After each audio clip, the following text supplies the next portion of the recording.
Okay. Perfect. Alright. We'll start anytime now.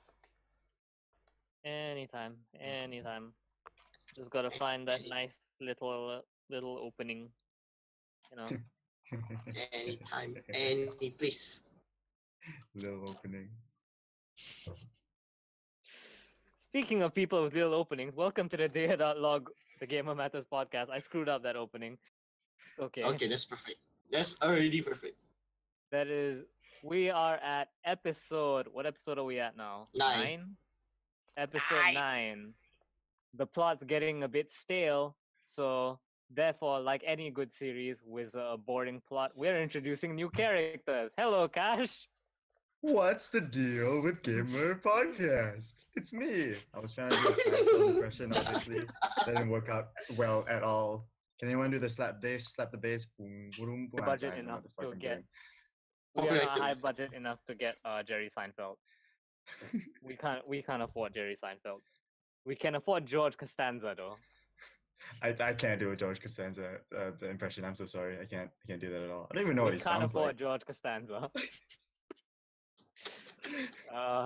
Meck, you take us through the intro. You just bailed. You just literally bailed on me. Good God, I expect a bunch of different After 9 things, episodes. and I'm just gonna hand it over right here, right now.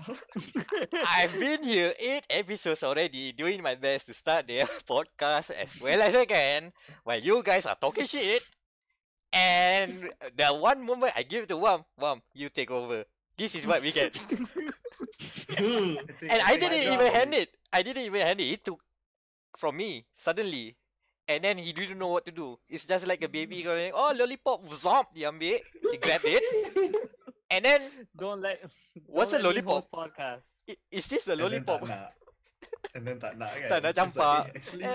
Throw it out. Actually nak makan macam malas. So tak apa, I don't want it. Please forget that. That's what happened.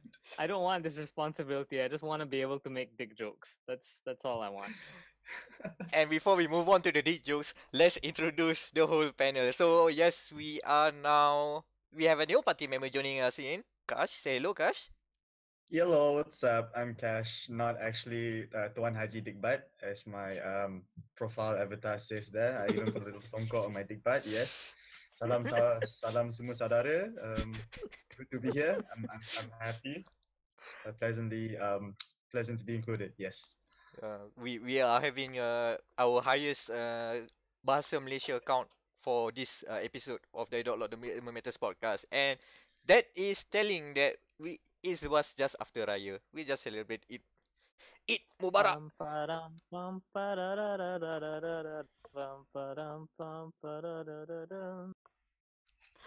Okay, we can stop there. Okay. Before the copyright stickers.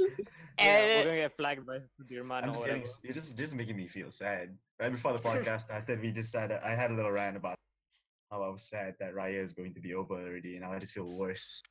I just feel worse now. Thanks, Amiro. Thanks for that. Yeah. And thanks to Wan Amirul for that weird cold open. Say hello, Wan Amirul, Wam. Hello.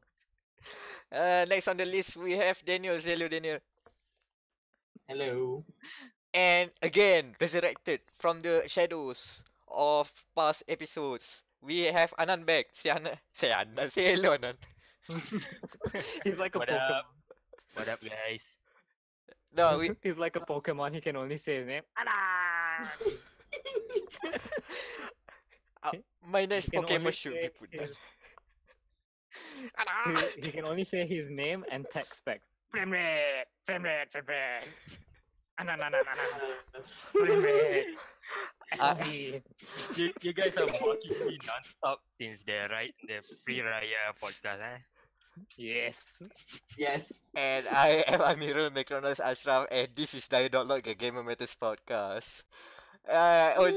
Just to rub it into Anan, the last article promoting dia.log on gamermatters.com, we instead changed the format into because we just talk about the top 5 games we are now hype after E3. So I cherry picked all of the quotes, the glorious quotes from what we said on dia.log into the article, and suffice to say, Anan section got butchered. Oh, Butchered, I gotta check this out now. Can you put a link in the chat? I need to see this. And that is the most enjoyable thing that I did the last just before Raya. So yeah, I just since everyone is in a good mood, I just want to check back in. How's Reggie doing? Have you guys got a Switch? Nope. I have not, but my best friend has. He will like I narrated to him my prophetic vision of Reggie coming to me in my dreams, and then he decided to get a Switch now. So he has a Switch, and a few more people on my Facebook have a Switch as well. So I think the Reggie Reggieception is upon us. Reggie! Wait, know- does anyone actually have a Switch here on this panel Nope. right now? No. No, okay, so it is real fun though. wait, I don't Kash, have one. you have a Switch? No, I don't have one. I've always wanted to get one. Okay, Breath of the Wild. That's all I want to do. alright. I will get the Switch for Breath of the Wild. Just throw it out, and have a Nintendo Labo to make a trash can. That's all I'm gonna do. I'm gonna use a Labo to make a trash can, and then throw the Switch into that trash can. That's what I'm gonna do. Perfect. Perfecto. The thing is right now, in the past 2 weeks since we last reconvened here, there's plenty of people buying Switches. And I personally saw that I went to Loyat the other day, like on the third day of Raya. So pretty recently, not I mean recently after the episode done. Not now. It's been past 2 weeks already. So I went to Loyat and just I was browsing for something else, but I cannot help myself from seeing that for each gaming kiosk, the places where they sell games and consoles, somebody must have bought a Switch. I went there one shop, already bought a Switch. Another floor up there, is going to talk about buying a Switch. Another floor, browsing for Switch games. And then my the people I follow on Twitter, each and every day, one by one, is succumbed into this what I want to call as the Switch epidemic. People are buying Switch left and right, man. So this is happening the past few weeks? This is when Yep. this is happening? Yes. Yeah. And the best thing is, we reported first. One was visited by Reggie in his dreams. He was incepted by Yeah. Reggie himself. He was the first to see the message. The prophet. But for some reason, the four of us, and now five, we are all immune to this pandemic while we are spreading the disease elsewhere. So basically, 1 million is the false profit, a la Bioshock. This Oh, message man, is I'm Troy unclear. Baker here to You're here to blaspheming, make dude. everyone. Oh my good God. Nah, but I mean, it could potentially just be like, I guess what, do it a year maybe? No, maybe is it time to get a Switch? Is it on sale or something? I can imagine it a lot of was. people. I can imagine people getting just like the do it a year and then maybe pulling it and then buying a Switch. Although if one kid gets like that much money to get a Switch, that's one hell of a rich family, I suppose. Because I don't think I could ever afford a Switch with my do it a year, man. No way. Yeah, I'm like my do it right. I'm just looking at possibly getting a trench coat, and that's about it. No, man, Trench it's coats are cool. if you read like Call of Cthulhu, like there's this thing like where whenever Cthulhu's prison rises above the water at a certain time of year, a bunch of artists like get nightmares of Cthulhu, and Cthulhu starts appearing in their work because they're having dreams about him. It's the same with the Switch, right? So because E3 is like that's when the Switch is at its highest, so everyone starts getting like incepted about getting a Switch. So is the Switch now just an eldritch being? Is that what you're trying Yes, to imply? Vegetism Yes. is an old one. That is I think- exactly what I'm saying. I think he is an old one. He gives off such an ancient energy every time I look at him. I really If you- I agree with this. If you stare into his eyes too long, you will go mad. Is what I'm saying. And for And I'm those not- and for those who are watching the video feed on YouTube, well, I'm sorry to say, there's plenty of Reggie staring at you right now. Hmm. Reggie! Reggie Fatagan is all I'm saying. Reggie Fatagan. Uh, while Reggie and his Switch remains unattainable for us folks, there's something attainable that is still live at the time of recording. Steam Summer Sales. Summer Woo! Sales, it's here, and it's a real sale, unlike the spring one. Are you ready for a miracle? Pa-da-pa-pa-pa. Are you ready for a miracle? Yeah. One So, gets me. so yeah, just want to update back to you guys. Have you guys been shopping on the Steam sales? Any good deals you've come across? God damn, I'm eating. Oh god. Ah, Chill out, man. on. It's your food, dude. no, I'm eating a sour sweet tart. Oh my It was a god. lot Is that more what- is sour that what than I you call it? expected. I'm dying. Is that what you I'm call it? dying. Ah, So God. So the Steam sales are not very big for me because I haven't found many games that I like. But I have a friend who this is her first Steam sale because I got her to create a Steam account a few months ago to play Monster Prom. So this is her first Steam sale, and she literally like sent me her wish list was like, all these games are on sale. Should I buy them all in one go? And I was like, oh god, you have been bitten hard. No. How long was the wish list? How long? Let me see if I can look it up. We message each other quite a lot, so maybe Is it more than 20? that's the I think question. it's just like I think it's just under 10 maybe. Okay, that's a more Obtainable lah. reasonable, obtainable, yes. So that's her next Steam sale is probably going to be like closer to 20. Probably the winter sale. Yeah, the winter sale. That's when I bought New Vegas. Still a great game. Yep, bought it Jenga. Bought it too, Ah, but I haven't loaded Undertale? up. Undertale, Dream Daddy, The Wolf Among Us, Never Alone, Gary's Mod, Transistor, One Shot, and Life is Strange. That was Okay. today. This is a few days ago. Yeah. Okay. What I've bought? Oh yeah, I only bought the Dirt Rally, which I like to claim is the Dark Souls racing games. Now you have to explain yourself. Dark Souls racing game, you cannot go out from this podcast until you explain yourself. Because I one bought, is basically it's hard as hell. yeah, I bought Dirt Rally like a month ago, and I played for 1.5 hours, and then I refunded. And Casual. no way, I'm gonna play this shit again. Okay, that's how hard Dirt Rally is. That's a You good see? argument. That Anan has just made late claim that this is the Dark Souls rally of games, I'm, racing tot- games. I'm totally convinced. Man, What, that's is it hard like shitty controls or hard as in like skill? Like It's skill. it's I think. hard. Like you better play with a proper wheel and pedal setup rather than controller. That's how I say it. Ha, You better have a full kit if you want to play it properly. ha. Let's see. I already beaten my friends on the wheel using my controller. No man, you have to play with numpad. That's the true way to race. Well, there's actually a setting, Steam Workshop setting for that. I should try it. Exactly, because those aren't casuals. Those are the real legends. That's about it, I guess. So it's fun. I like getting flipped over 20 times per stage. I just like Daniel's Twitter feed for quite a while when he just posted the rally stuff, and it's always a car either not on all four wheels up, or it's What does that mean?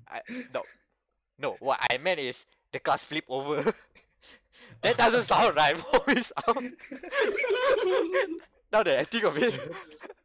I was like, what kind of car is that? I don't understand. What's happening? And no, that's not a car lingo. I just screw up. The cars flipping over, run onto the trees, got stuck into a ditch somewhere. Only those kind of pictures. Never To be the fair, good ones. that's me playing every racing game though. That's to see someone as veteran to crash into tree. Yeah, so I like. So what else? Anyone else? And then Cash, have you got anything? I'm like the I- furthest away from the Steam Summer Sale, like from everything. I'm playing the HD remake of Bionicle and Evil right now. That's what I'm doing. I'm so far away from this. Yeah, I haven't even checked any of the Steam Summer Sale because I'm more of a console gamer guy myself. So I'm like Uh, so far away from it. But I saw the Gary's one as like 5 ringgit, right? Was it? Yep. I might get that. Looks pretty good. Half-Life 2 is like 2 ringgit or something like that. It's pretty cheap if you still Dirt haven't cheap. owned Half-Life yet. I should get one now. Fuck. Sorry, I thought I would quietly move some stuff around, and then I essentially like almost knocked over my computer. Nice. I don't think screaming fuck is a good way to do it quietly. That gave No, it that away. Just a little just a little tip. No, man, it's like whenever I play Dishonored, if I want to have a high stealth rating, I fire my gun into the air as many times as possible. Of course, that's the only way to get their attention. Right? Everyone's so distracted from all the gunshots that they don't notice me picking their pockets. It's great. Have you guys played the clicker game for the Steam sale? I've put Nope. it once and that's it. I was just curious what it is actually about. And yeah, it's pretty much a clicker. Totally a clicker. A tower defense slash clicker, which is not my kind of thing. So I gave up early. Save. Pro tip: don't bother using the like left mouse attack. Just keep mashing 1 the entire time because that attack is so much better. It has splash and also has no cooldown. No So wonder. like the big enemies that look like chodes, those ones will die in about like 2 hits, I think. Alright. Mm. The cool thing is that you will be running into a giveaway, and interestingly enough, you can even snail mail an entry for the giveaway, which is a different allocation from the mini game here. So if you play the mini game, you get entered into a giveaway, where also you can snail mail an entry, send it to Steam HQ, send it to Valve at their address, and you get another chance for a giveaway, which is pretty interesting. Mail SC, do you have to send in a mail? Yes, a snail mail. You read that right? They have the address. You just send it there. It's weird. By the time if we send it here, by the time the save sale over baru sampai. Just FedEx it lah. For a chance for a But- free game. For a chance. For a free Yeah, game. we put the 5 of us in one envelope and FedEx it to Valve. You need to put your real name and Steam account, something account detail to verify yourself, something like that. But it is possible to do that, which is unheard of in this time of day. But yeah, I'm not speaking, gonna lie, I might be playing it. I might be playing the thing right now. I'm not blaming you. That thing is okayly done. It has its appeal. It's kind of shit. It's also I've like every day you can kind of see who won, and it feels like the same people win every time. Like I see the same display pictures. It's the same big communities. So yeah. It's like the same 4 people. Like it's always an anime girl, a Valve icon, and 2 more that I don't remember. Oh, anime 1.0. Probably bots. God damn it. God damn it, bots. Just let me win my dating sims, please. Just buy it like normal. No, it's not about affording it. It's about the glory of saying, this is my dating sim that I won. I was the best. I fought for this dating sim and I came out victorious. Alright, to wrap things up before we move on, if Wait. For the Steam sale, I bought 3 games so far. First is Assetto Corsa, so I finally got one. haha, Mamma mia, the Assetto Ultimate Corsa. Edition. Ultimate Edition. You have all the DLCs? Then? Yep, Alright. $67 I believe. Oh, It's okay. I have cash to burn right now. Apa masters bukan? You have your masters funding. Yeah. I literally use my allowance, master's allowance, for Assetto Corsa. Oh boy. Nah. $100 a month, yeah. But, okay. Second one is Papers, Please. Yeah. Oh, Ah. sweet. How much It's did you pretty get it good. for? Not sure, like $10 something. Dude, that's sweet. I might get that actually. 10 or I've 10. always wanted to play it. Yeah. And another one is expansion for Shadowrun Returns. In Shadowrun Dragonfall. And which we will let Anan talk about after I just recommend one more game. I think one game that I should recommend to if people want to check a look. It's a fighting game called Killer Instinct. If anyone yeah. Oh, that Killer Instinct game that used to be an Xbox One exclusive and then they ported to Windows 10 and it's also now on Steam. It's content complete. It's been for a while. You have all the characters, you have all the modes. There's a roguelike mode something somewhere inside there. There's also like a AI training that's how dummy. old it is. Yeah, you have like 3 or 4 years of full of content. You have General Ram to play as. You have Fresh, some other Xbox characters you might not heard of, but might be cool. And it's only for 17 ringgit and 50 cent. One of the cheapest, and I think one of the more good value for money for a fighting game. Mhm. Cool. 70 ringgit. Oh yeah. So how much did Killer Instinct pay you to read that script that you have in your hands? Now the best thing about Exactly this, 70 ringgit. the best thing about this is not the first time people. There's a running joke about people shilling about Killer Instinct. Oh no.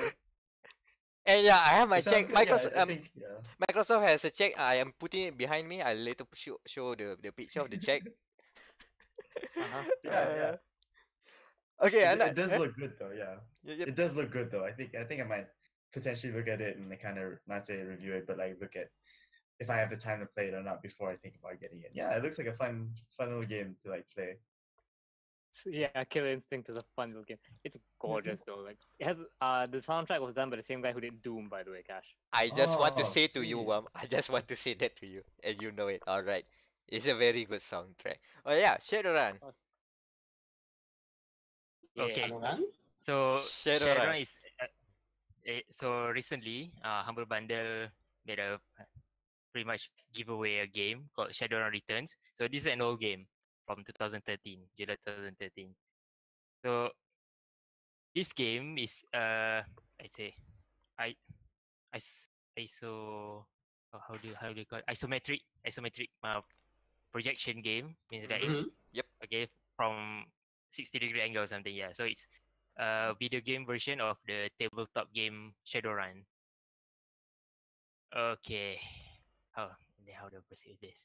Okay, so the Shadowrun Returns is made by Harebrained Games. Okay, Harebrained so, Schemes.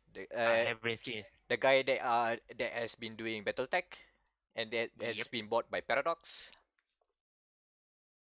Okay, so a bit about my history in gaming. Okay, so I've been gaming for like 12 years already, and the majority of my games I call it active interaction. Means I use both my hands to play it. So either controller or mouse and keyboard. I played in both games. Okay, so for this past like 1 or 2 months, I've been bored with this active game. So Overwatch, I didn't play any shooter games. Fuck off, okay?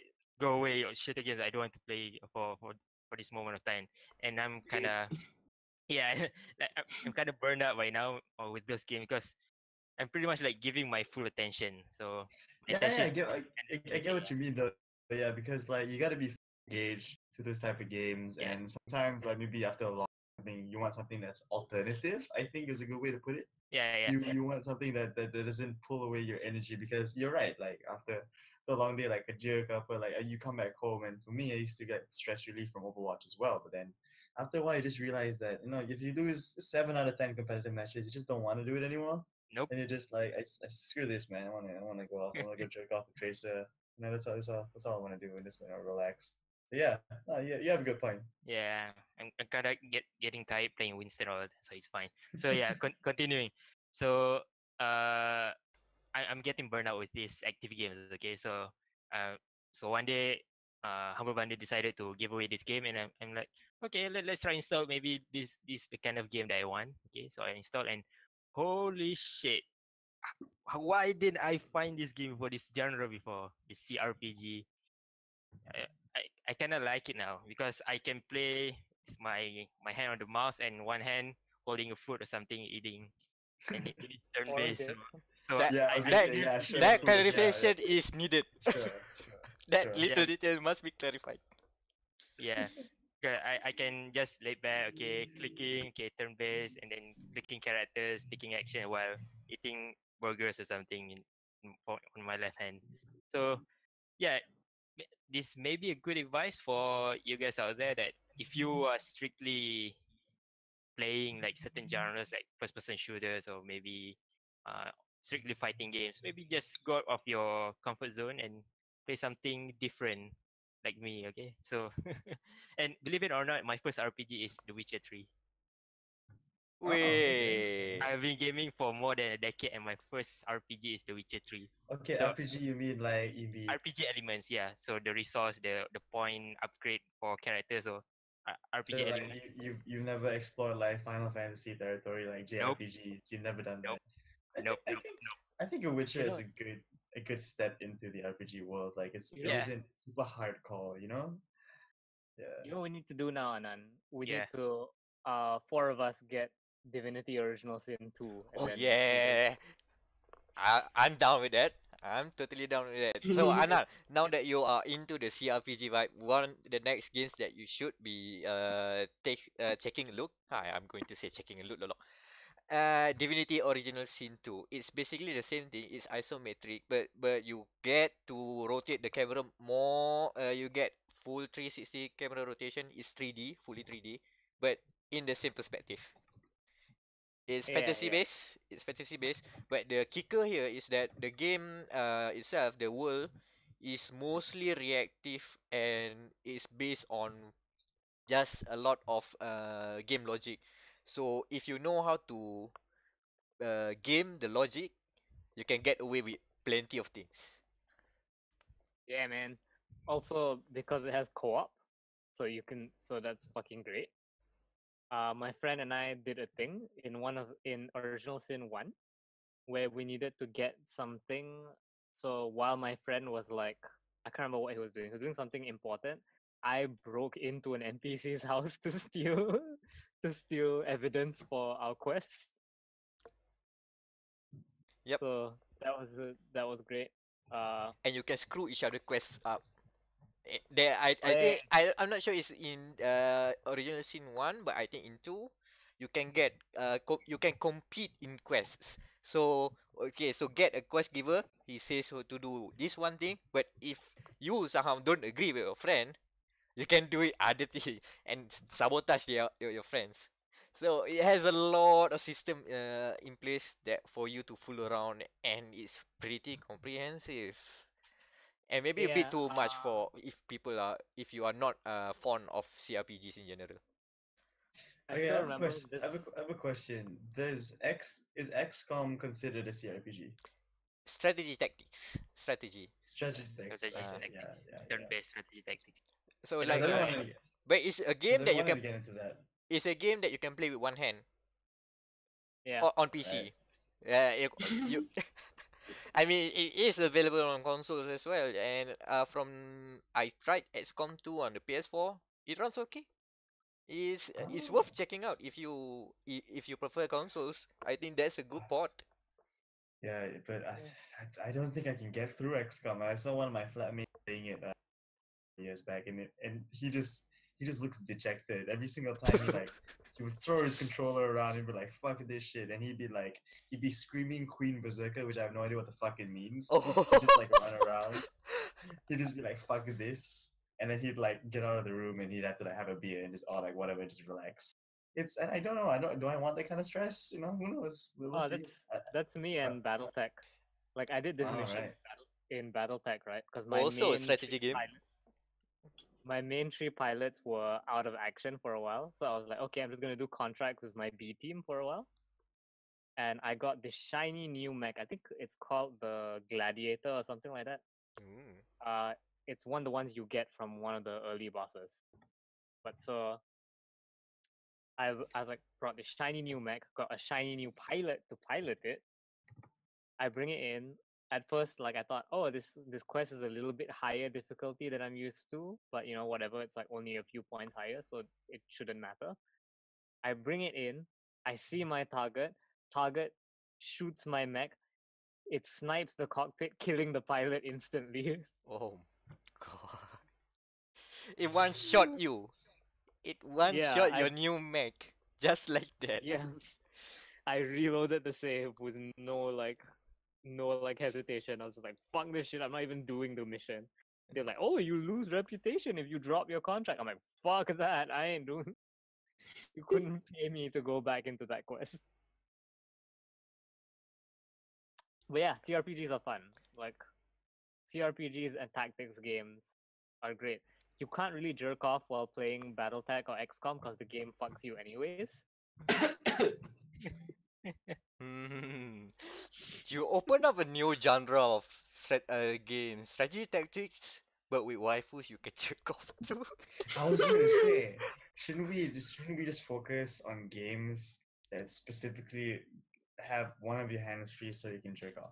Honey Pop. Right? The game you're thinking of is Honey Pop. Okay, think that's I one Oh thing. god. All the And end that- maybe. There has to be a novels, market something. for this type of game. Yeah, yeah, I agree. I mean, now I'm afraid to admit that I play a lot of games using one hand. It's for strategy games mostly. Dude, I need both hands, man. What are you talking about? I play Ooh. I Oh play shooter, I wait. don't know what you're talking about. Yeah. I play two-handed games while jerking off because I'm usually dying and waiting to respawn. And how many times you died, one? Because our next topic involves a lot of dying as well. Oh yeah, Dude, we're sweet gonna segue. Yeah, This guy's a Holy- master by now. That's Okay. so good. Oh I'm my on God. form now. Yeah. All right, go. Okay, so as we know, Raya was last week, you know, Mhm. or 2 weeks ago, I guess. It's 2 weeks ago, man. 2 weeks ago. Two weeks Let's ago. just say 2 weeks ago. Okay, so I had an open house, right, for Raya. And like the first half was just my brother's friends came over and like a few family people or whatever. So after they left, I was like, oh shit, I'm so fucking tired from like, you know, hosting all day. So I sit down, I play some fucking Bloodborne, right? Because that's what I do. I'm playing Bloodborne, and then suddenly like my doorbell rings, and more family has come. My dad's side of the family comes over, and so everyone's like getting food and stuff, and I'm like literally too tired to get up. So my grandma and aunt sit next to me watching me play Bloodborne, and they're like trying to make small talk. So they're asking me about Oh Bloodborne. boy. And Oh so boy. I'm explaining it to them, and they're like, "Oh, it's quite cool." And they're watching me play. I think I'm at not Hemwick Lane. Apa ni? You're a The ROM, Shadows. right? Aren't you a Um, ROM? This Oh, was no, you mean before I oh, was at oh, Wrong. right. Yeah. Yeah, I was at the area before Shadows of Yharnam, like heading towards Shadows of Yharnam. And so Hmm. I keep going through, and you know, I keep getting killed because you know it's Bloodborne. And my grandma suddenly goes like, "Huh, you're still at the same area." I'm like, "Holy shit!" I'm not dragged by my grandma. So basically, Your your grandma tells you just to get good. Yeah, she's like, your "Oh, grandma just blood oh." burned you. Am I right? Yeah. That's a good It's one like- too. And after that, she also talked about like flowers because there were flowers. She was like, "Oh, it's like a weird choice of flowers," and I'm like, I've always found it very interesting, like the people who don't usually play games Mm-hmm. thing.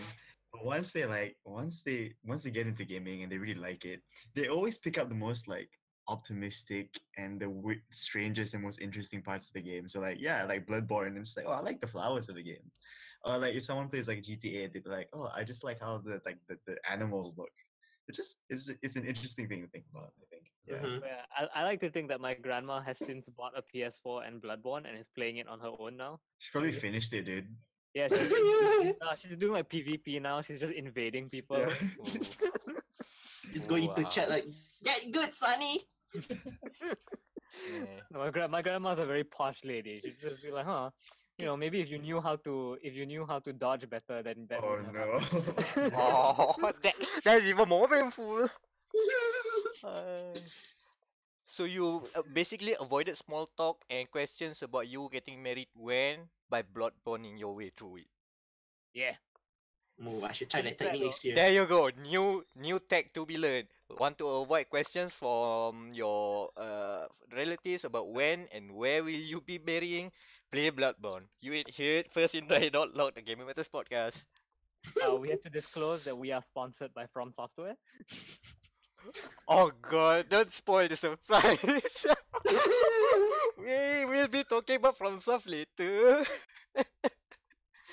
Can I just say before we move on from this, I think my dad's side of the family knows better than anyone. Like, if they want to have an actual conversation with me, they're better off asking about Bloodborne than my social life. Like, they're just like, yeah, we're just gonna ask him about video games because that's the only thing he's gonna talk about. Like, anything else, he's gonna give a half-assed answer or deflect.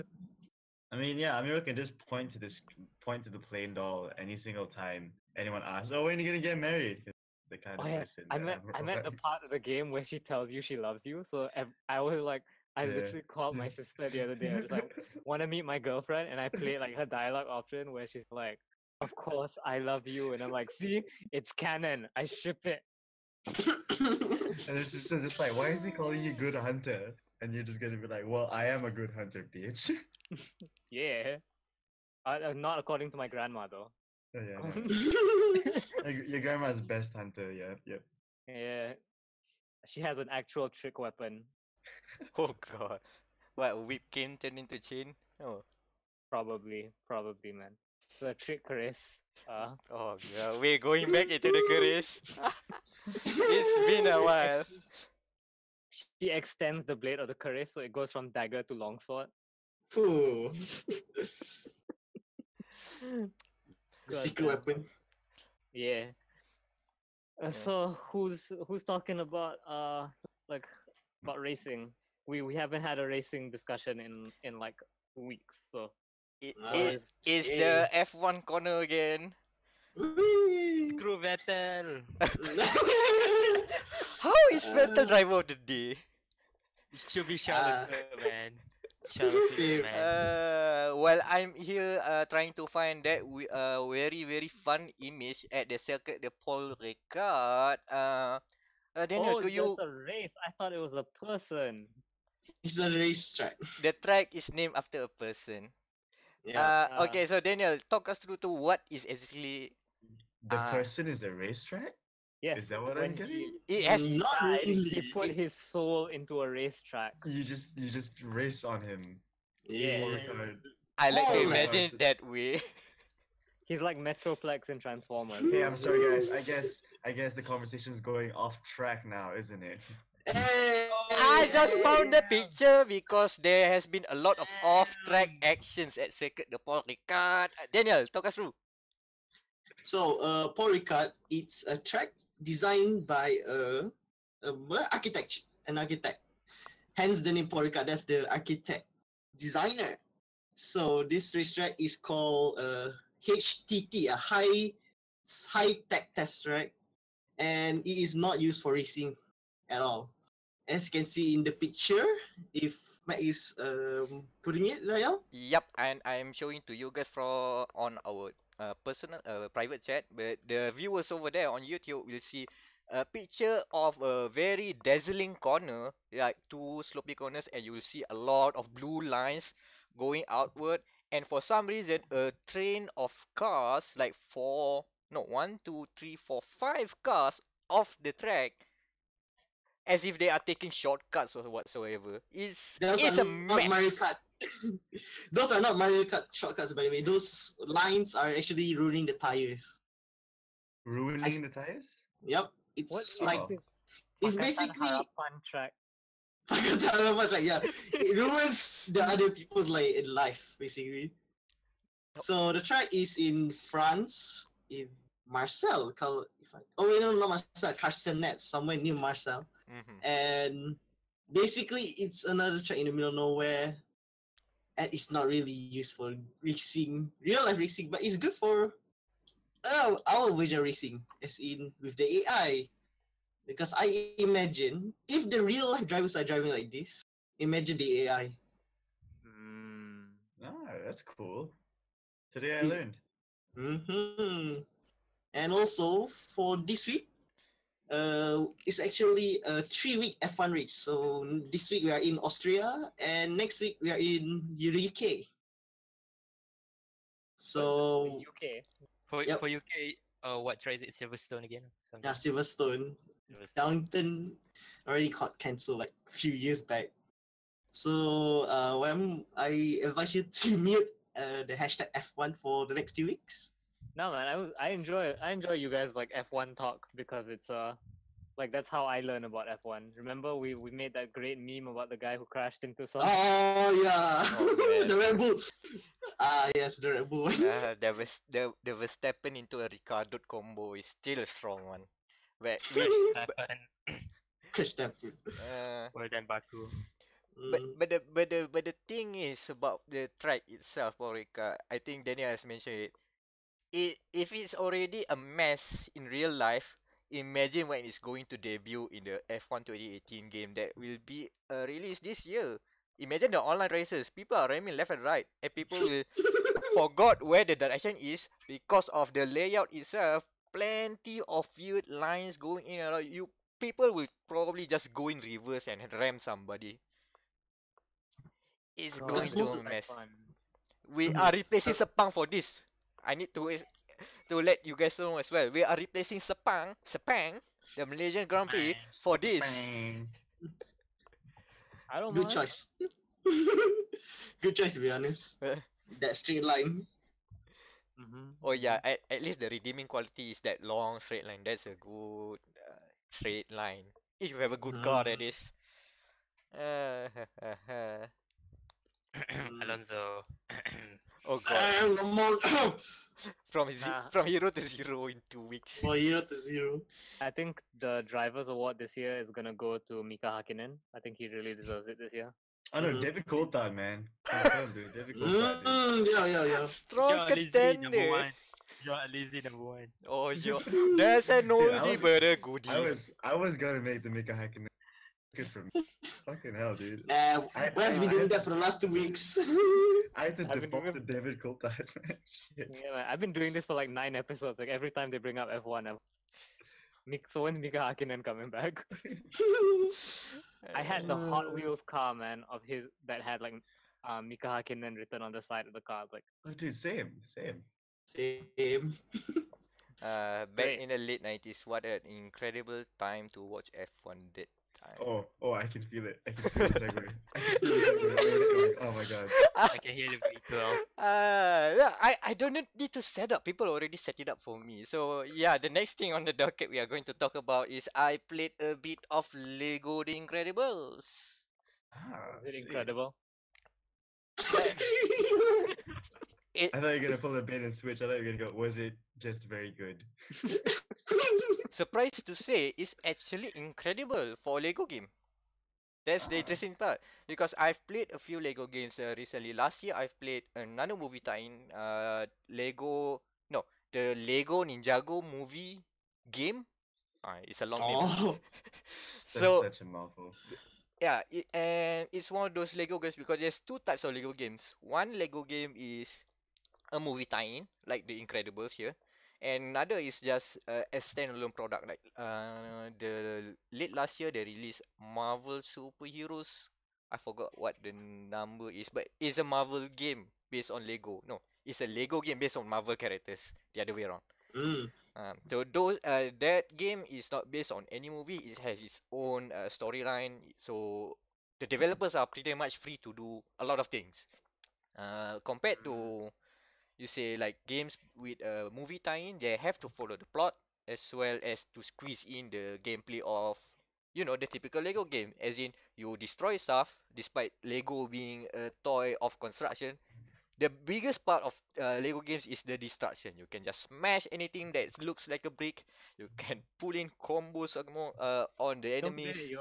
you also build stuff too, because there'll be like a bridge. Every Lego game has like a bridge where you have to like stack parts to build it. Yes, and you also have to build stuff. And but the best thing about Lego The Incredibles, as far as I've played, and I need to let you guys know, I haven't watched The Incredibles yet. I'm planning to watch one tomorrow. So Okay. Let's go, Joe. I'm playing the game I experiencing the game as a game first and foremost, rather than comparing to how closely the game follows the story. I have no idea, and I've midway through. I think the story is paced well, and it helps that the Incredibles 2 movie, from what I've heard, You is are part of the 50 people of the entire world that have played the Lego Incredible. You are the smallest sample size, and I think that they should interview you to how you find the pacing of the plot.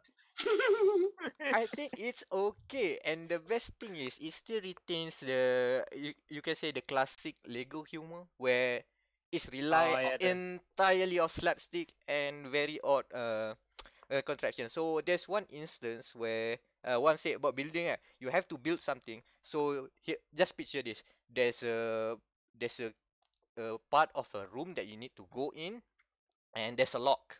So you need to figure out how to open the lock. It looks like very secure because it's inside a villain's lair.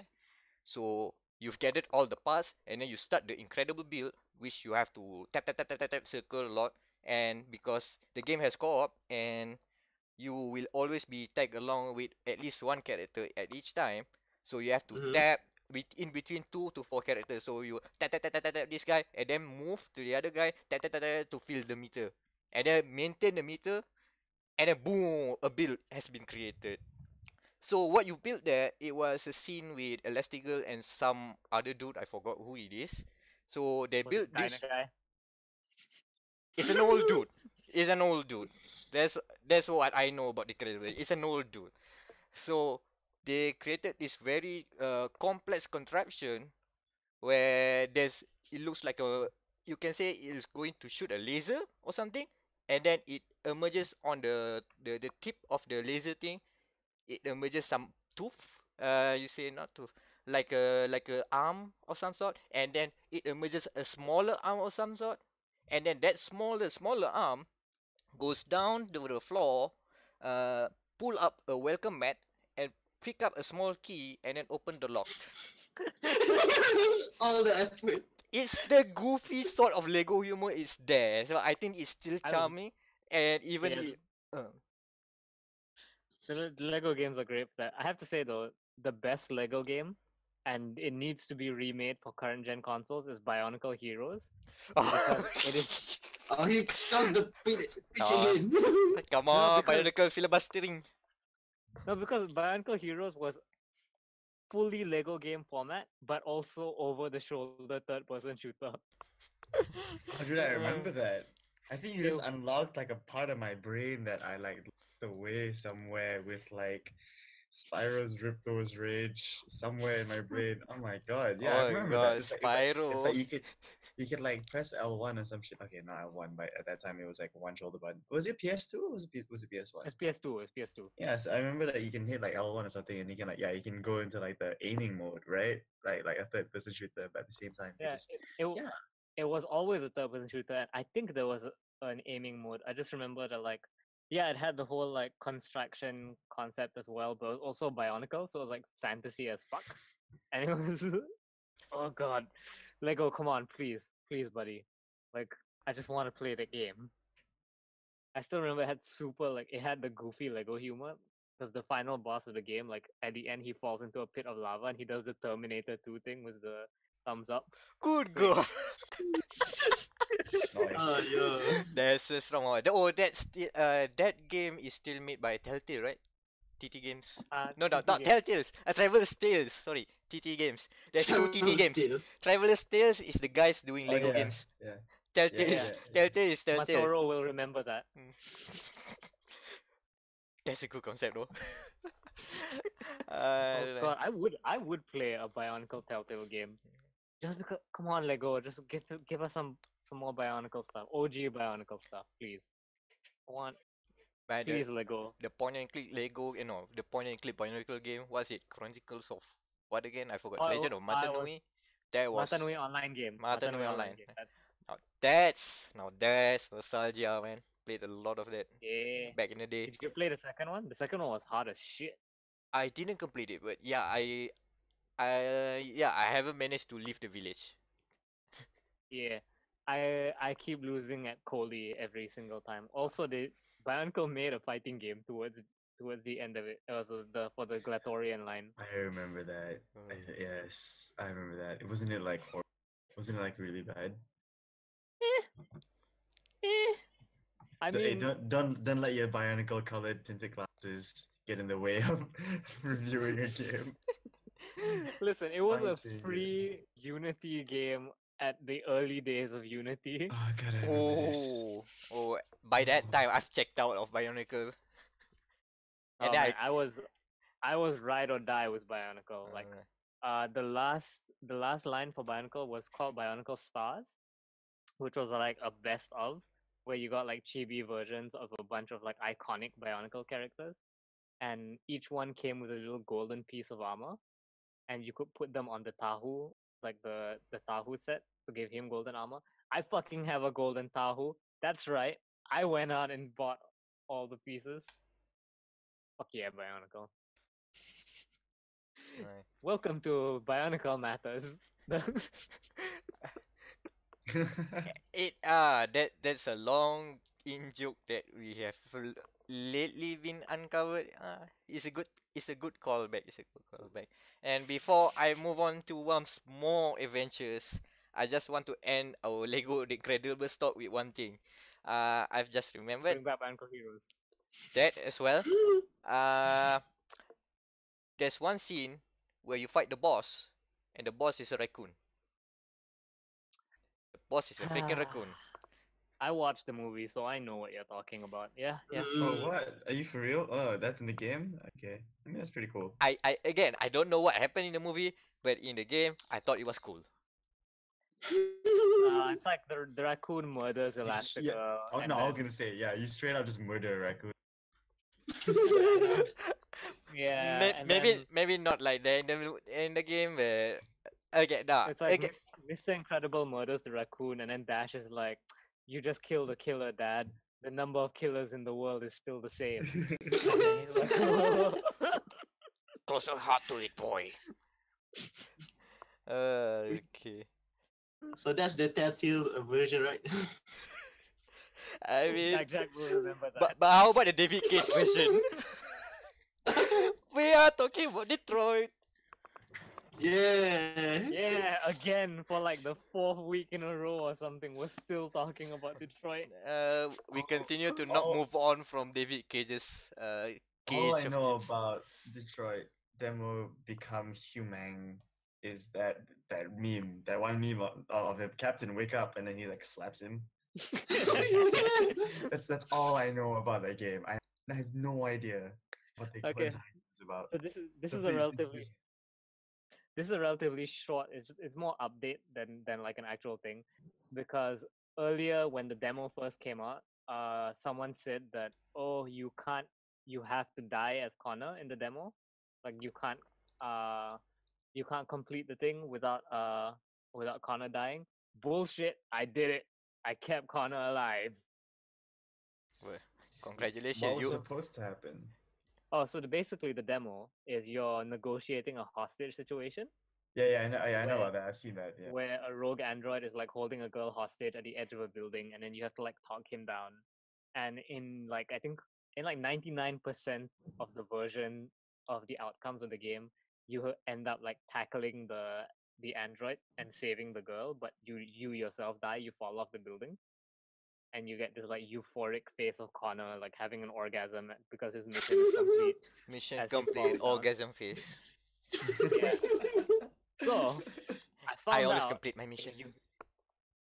if you take the gun, like if you take the cop's gun Mm-hmm. Don't tell anyone that you have it. Mm-hmm.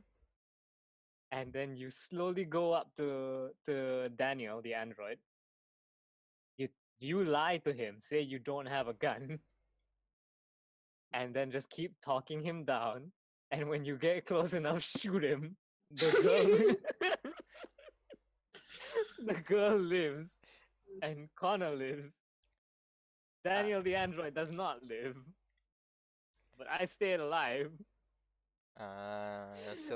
So you have to before you shoot the gun, you still have to talk him through and pass. Right? You have to pass I don't all know the when's questions. the earliest time you can shoot him because I was like playing it very carefully, so I was just like, I don't have a gun.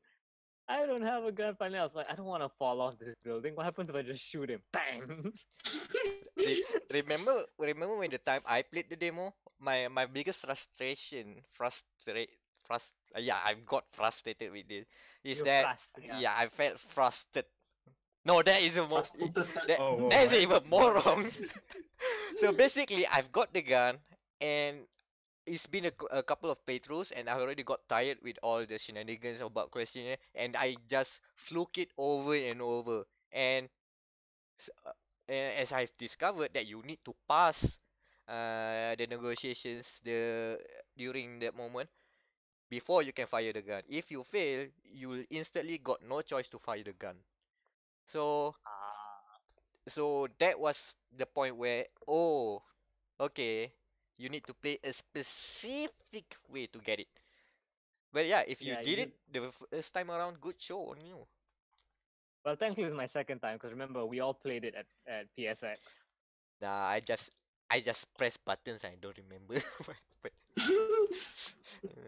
I specifically remembered like what PSX told me that I missed, so I went around like looking for stuff, trying to get as much info as possible. Like I wasn't aiming for this outcome, but I was like, this is gonna be funny. He's just like, don't worry, Daniel, I trust you. You're fine. Bang. nice. I should buy that. Also, you get the software instability thing if you do that, Ah, like where they warn you that you're becoming more deviant for doing that. Oh, you know that's what? later in the game. At least in Detroit Become Human, one of the three characters are actually good. I mean, good. Well written. It feels I fun feel to like follow them around. every person has their own like favorite part of Detroit Human because I know you say that you really like the Connor parts. I really like the Kara parts because I feel like if I were an android, I would be exactly like Kara, where I don't give a shit about android uprising. I just want to protect this little girl. Mm, Let's be like, fuck your revolution. I just want this girl to be happy. and let's just not mention Marcus already. His What? character Who's is Marcus? oh my god. You know, there's one scene in the game. Yeah, spoilers abound. But I'm not going to Yeah, into we don't care. specific. I'm not going into Yeah, it's specific, but fine. it's spoilers. There's one scene in the game that guarantees you get into a relationship with the other female android. I think its name is. Oh, It's hard Is to it North. fail. Becca? North. Is, Okay. is it, So basically, if you can play the whole game not liking North, doing whatever she does not like, but there will be that one scene that will just make instant that from your relationship from distant to lover in one scene, like in 5 minutes. It's a very zero chemistry forced romance that is a popular trope in David Cage games. Aha. I mean you was you have Ellen to Page appear at the end? you have to work hard to not get it happen, which is, huh? I think that's the point. You have to work hard to not get into a relationship.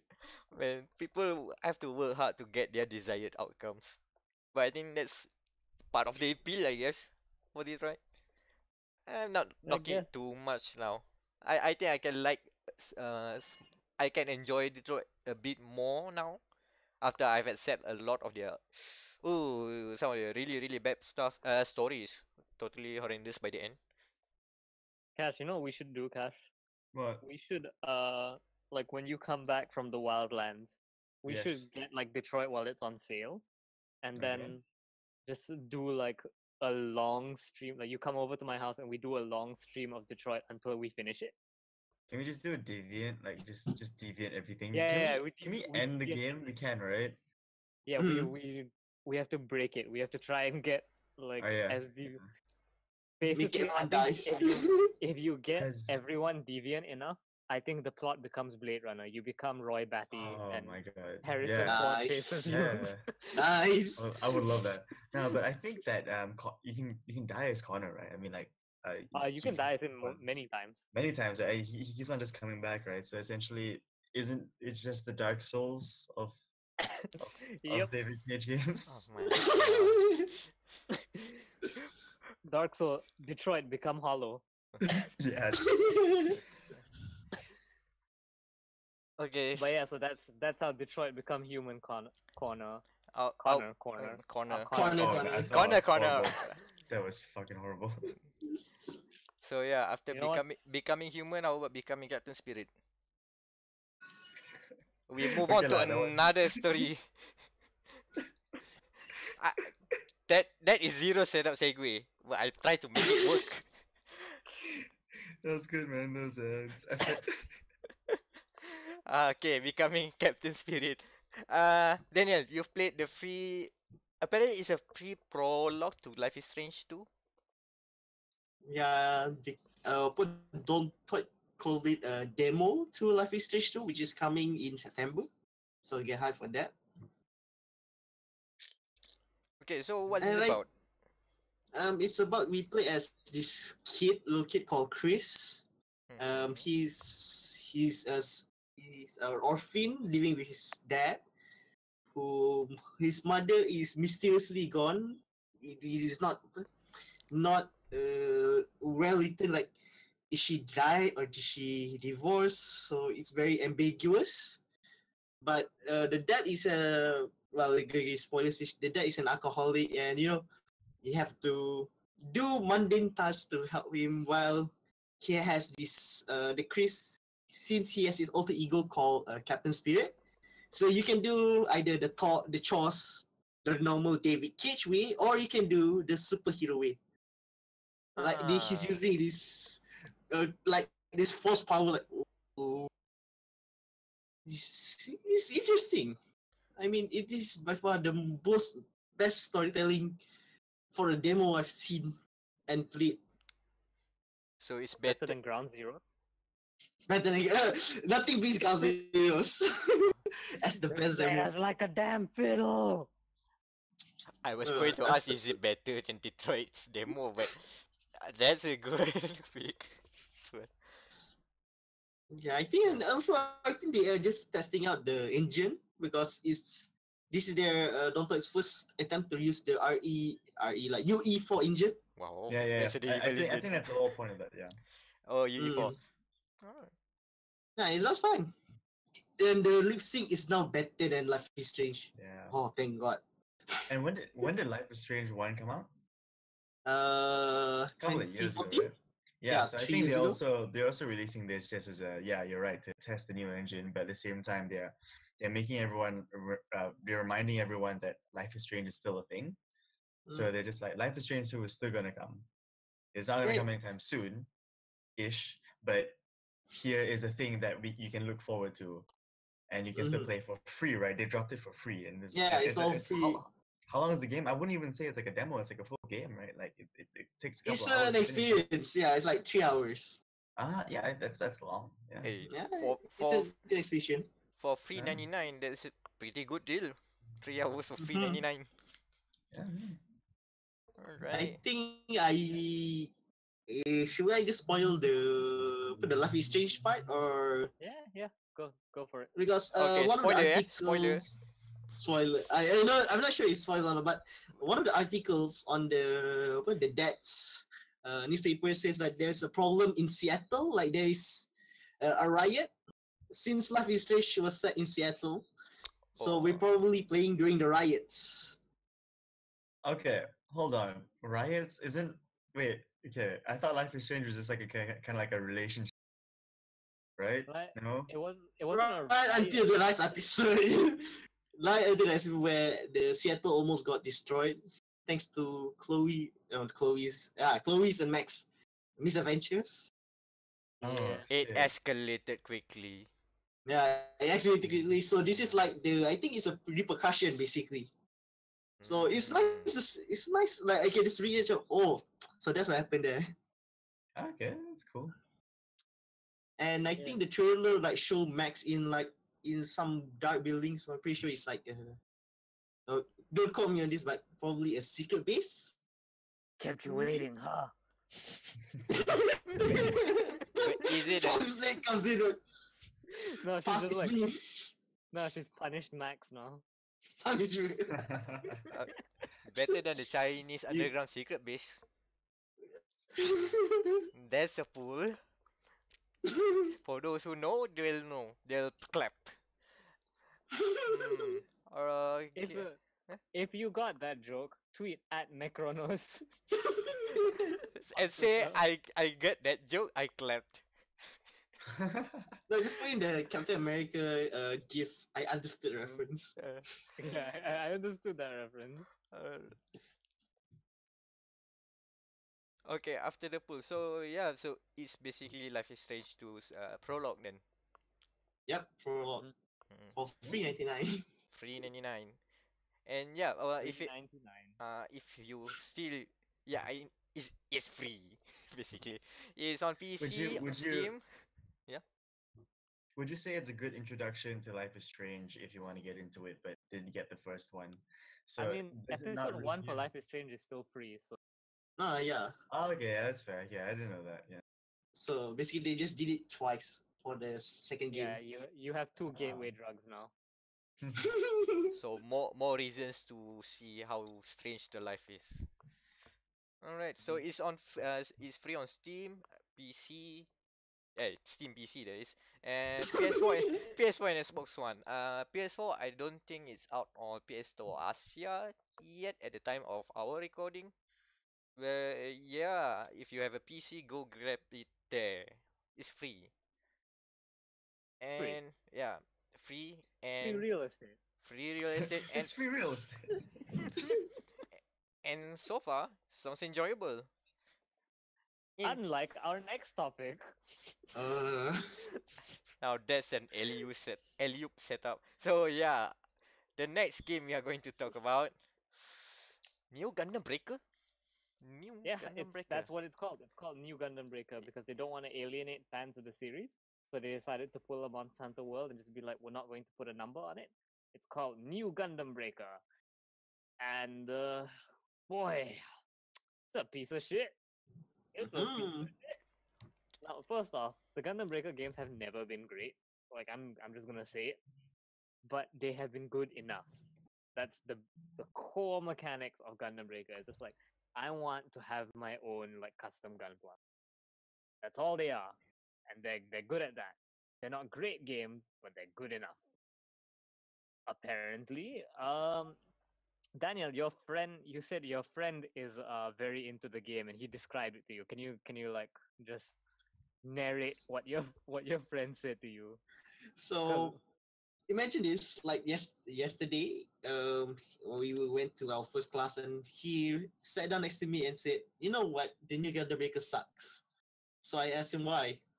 You know, when my PS4 can run it well, it sucks. And he has a PS4 Pro. Can't run it well? Like it doesn't run well? Yep, on Yeah. PS4 Pro. What do That you is mean? impressive. Oh my goodness.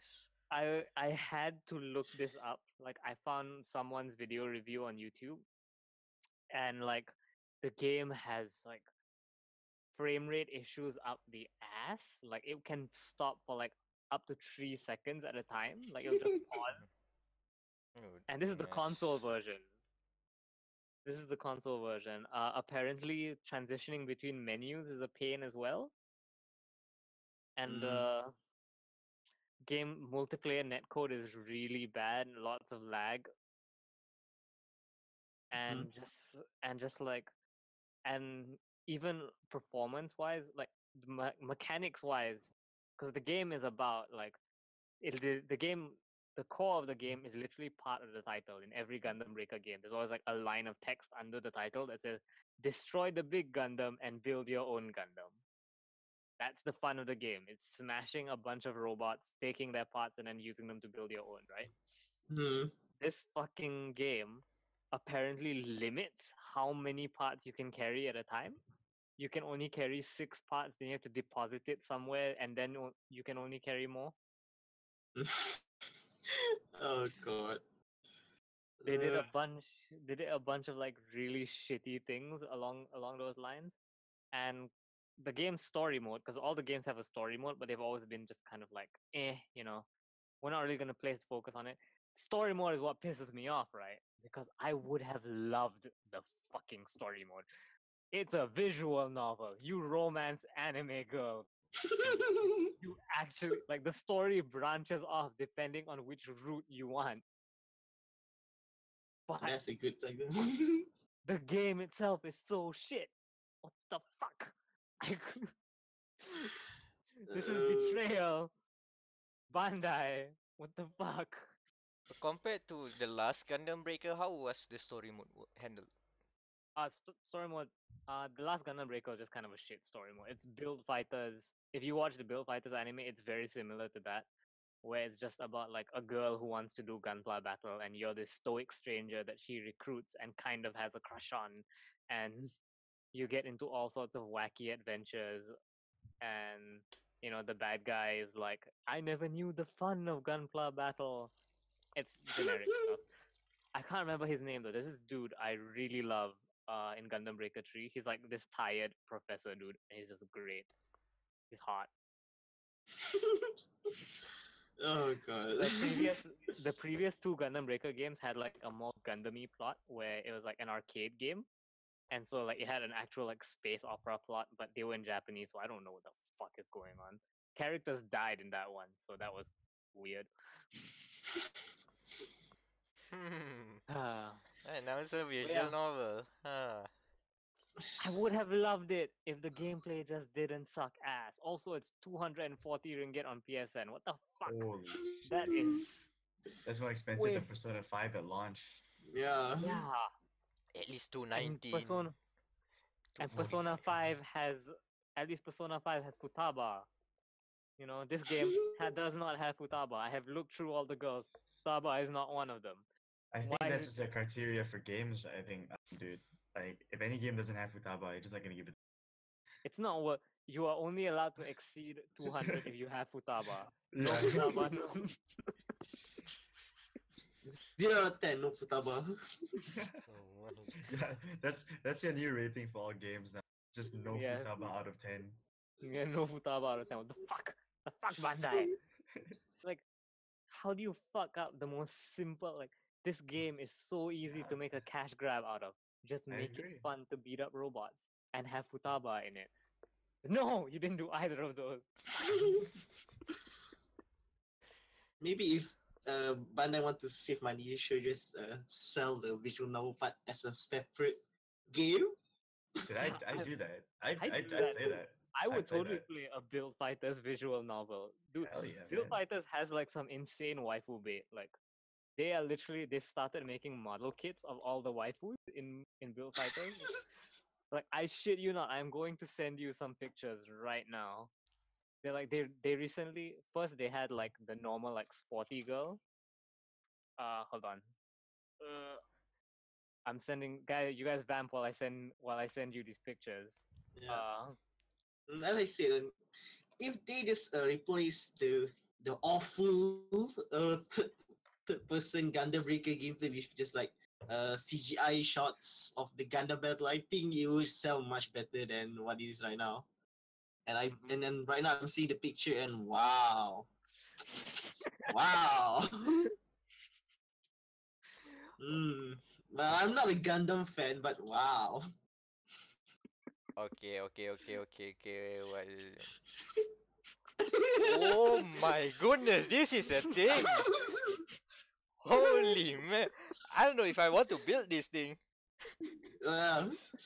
They made like a million variants of too. Like that's my favorite part about this. There's like a million variants. Like there's one where she's a mid, and there's one where it's great. If you There's ever one- want your you Gundam, Gundam. if you ever want your Gundam models to look Gundam. more waifu material, there is one. Hold on, the world must see this, or at least the YouTube feed. Yes. Yep, I'm- and I think we just found our thumbnail. That's the thumbnail. That's the thumbnail. Perfect. We'll Every manage to time, do something with it. Every time I go to the Gundam store with my brother and he looks at it and my brother always just kind of gives like a disapproving scoff. I'm like, Arif, we don't disrespect the waifu Gundams because they pay for Gundam Thunderbolt Season 3. So don't mess with waifus. They paid for the shows. yeah, it's like there's only one way Bandai could afford good animation for Gundam Thunderbolt, and this was it. Super So- Fumina Axis Angel version. Minato Yep, Sakai's that's- mobile suit. For those Yep. listeners who want to who do not have the mental image just yet. There you go. It's a Yep. pink waifu Gundam. With a waifu Mhm. face. Mm-hmm. Yep. So I don't know how we can move on from this picture. What kind of shit Um, I'm looking at here? Uh, Okay, this is something. That's the reaction of Anan playing Shadowrun in the background, and then suddenly come back to the podcast, and then what is this waifu bit here? Is it available locally? yep. It is. You can get it at One Utama. Gamers, not Gamers Hideout. Gamers Arena Yeah. at One Utama has it. Yeah. Yeah, I'll just get a database anyway. So get this. Yeah. My God. Anyways, we talked about the Steam sale earlier. I never mentioned what games I bought from the Steam because I was too busy shitting on my friend for falling hard for the Steam sale thing. Mhm. I bought a game called Death Road to Canada, which is really, really fun. Mhm. It's I guess it's kind of roguelike, maybe. I don't know. It's kind of like Oregon Trail, if you remember that. Yep. Yeah, dude. So you have a party of zombie horde survivors, and you're on a road trip to Canada. And you can pick up more. But what I love about this game, it has a mode. It's called Custom Characters mode, where you can make your own like custom characters, and Oh, boy. only your custom characters will appear in the game as like survivors and stuff, instead of being randomly generated.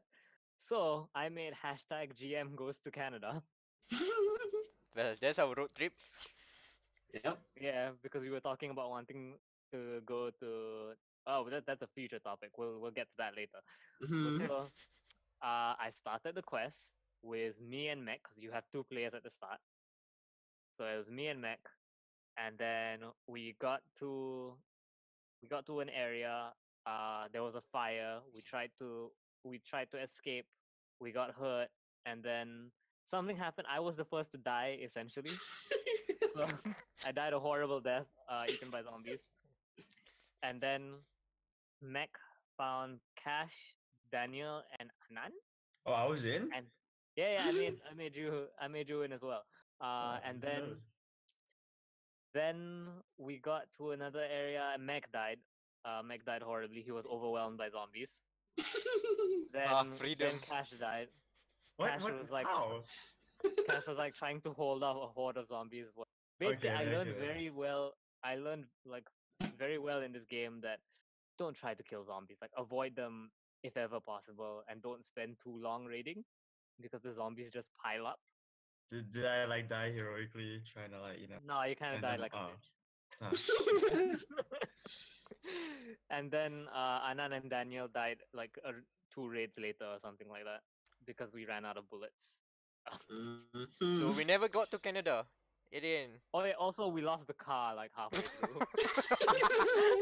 How do you lose the whole car? No, because So we you- ran out of gas. So it was just Anan and Daniel like running down the street, and I was like, I know Daniel, this is nothing like what would happen. Yeah, trekking to Daniel, Canada. Died. The moment the car dies, Daniel would have just taken the gun and turned it on himself. You can't leave Daniel without the car. You've known better. Oh god, that's so bad. Oh yeah, yeah. You guys died while trying to hijack an ice cream truck. Yeah, that's That's a pretty good way to die, man. That's good. Like. Death by ice cream truck is a good way to die. But yeah, it's a really fun game. I want to do more of it. Also, Cash, you're welcome to come over and because it has 2-player mode, so we can each control a survivor. Let's do it. So maybe yeah, we can get this going, improve our odds of survival or decrease them as is likely the case. It's a really fun game. It makes great stories. Like I fully admit it's kind of cheap because it's the fun stories is from naming them after people you know, so you can be like, haha, you died by zombies. But no, it's really fun. It's really fun to go up to people and be like, haha, you died by zombies. Now, any games with this kind of feature where you get to name your characters, it's always going Well, to you can bound go to this. Like Yeah. XCOM. customize them too. Yeah, I was gonna say you can do that with XCOM, and that's kind of why I want to do it. You know, kind of just like insert your friends or do whatever like inside the game. I think it's kind of fun. Yeah, put in Yeah. put in the GM crew in XCOM, Iron Man mode. Dude, yeah. No turning back, no back downs. You only play that one safe. If you mess up, you mess up, and see how long can we survive. We don't think Yeah, we got. you're, It's not about winning. It's about how long can we survive the alien menace because probably we'll all be dead. yeah, you can also customize your dudes too. So I just posted a photo of me in the chat. Yeah. I put it on the docket. Not the docket. I mean, I put wish it I had for the taken- YouTube listeners. I wish I'd taken more photos. I think I can still take photos of the gang because Meck is just a dude wearing a VR headset. As expected. So Anan is that's wearing why you science asked. goggles. So that's why you asked about this. The one asked me quite a while ago if I have a picture of myself, and then I said I have one, but it's a one with a VR goggle if you don't mind, and he said oh okay, it's fine. So Oh, no, that's that's what for happened. something else. That's for a future thing. You haven't seen the outcome of that yet. Oh boy. Foreshadowing. All right, I'm done with this then. But yeah, speaking of like games, that's the only thing that makes me upset about BattleTech. Is that you can't rename your mercenaries. I wish you could, but what can you do? Anyways, that's kind of like. Shall we move on to news? I guess because yeah, the GM road News. trip ended horribly. Yeah, we do have a new section. And how long have we been on? I I do not We've been watch the on time. like an hour. An It's hour. we've been on for like an hour. Did we start it? No. What? An Has hour it only plus. been an hour? Yeah, an hour it's plus. an hour plus. We've overtaken Yeah. an hour, not an. We're like half an Yeah, hour to go through definitely, news. definitely, yeah. Enough time for the news. So that's the important thing. And yeah, Let's and go over the quick events first. Like since yeah, okay, what's the quick event first? Alright, so one thing about there's two different kinds of DLC practices from Square Enix. So Fuck this shit. The I'm bad- not- I don't even give a shit anymore with this fucking game. It's like seven goddamn years of my fucking entire life. I swear to God.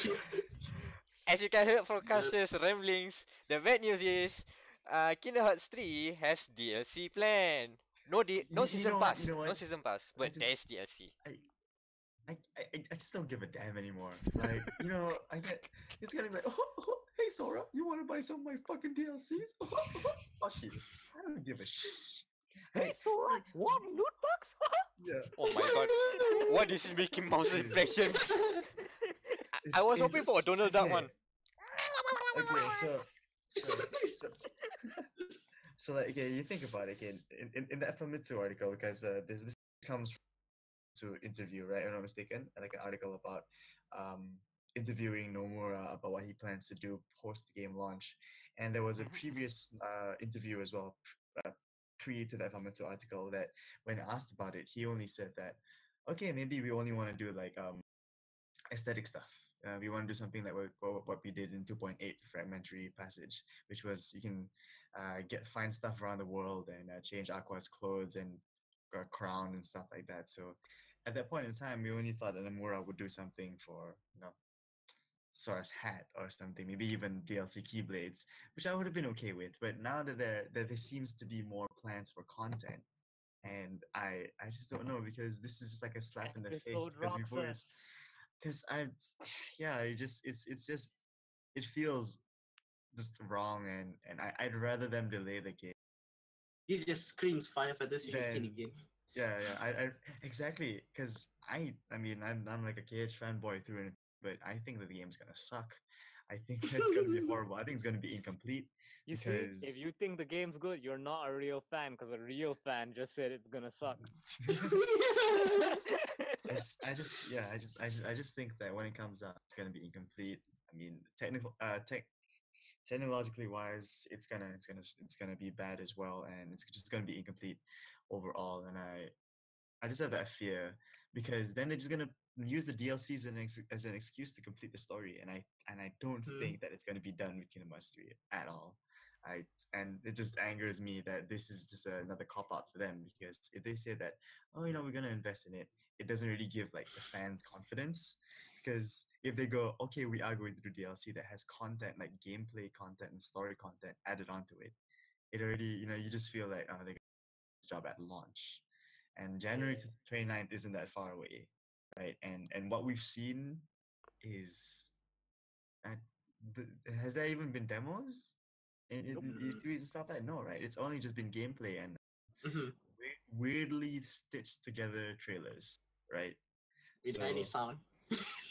yeah, no, you see, I think that was on purpose. I'm pretty sure that was on purpose because they're trying to push this whole Chikai thing like Yep. super hard. Mhm. I mean, the full song just got released I think 2 days ago Mhm. as well. I think Yeah. so. Even Having Utada having Ikaru, the singer, pressured the guys in Kingdom Hearts to at least show more details for Kingdom Hearts because her song was already done for quite some years and people should listen to it.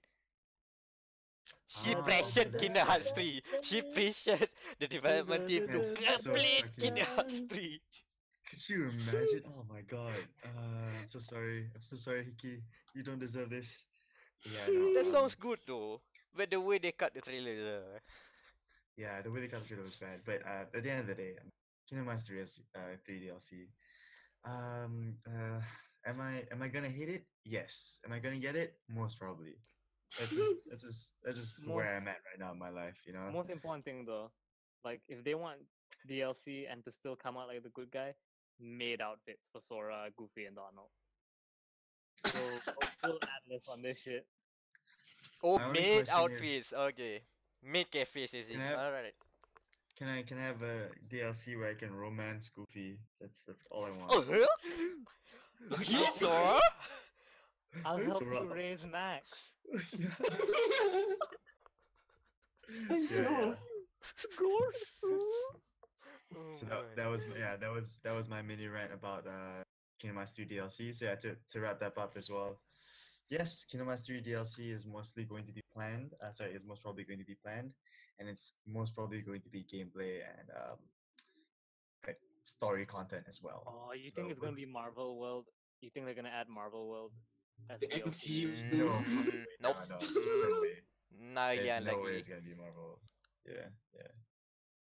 So So yeah, compare that practice from the same publishers, Square Enix, but another team, but the team that have made Bravely Default, Bravely Second, and has now established a development team exclusive for the Nintendo Switch. They are working on Octopath Traveler, and they have confirmed that there will be no DLCs for Octopath Traveler because it's already a complete product. Burn. yeah. This is a slap in the face now, isn't it? Yeah. It's interesting to hear the same publisher with two different tones. Of course, it's the two different people putting out the claims, Mhm. but still, it's the same house but two different philosophies. And I really hope Octopath Traveler does good because of this statement alone.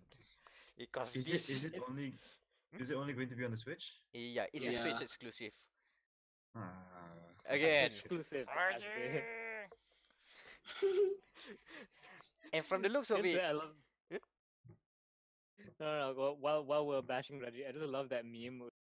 It's like, when a girl takes off, when I come over to a girl's house and she starts taking off her clothes, and it's a clip from the Nintendo Direct where Reggie's like, "Sorry, I've got to go back to playing Animal Crossing on my 3DS."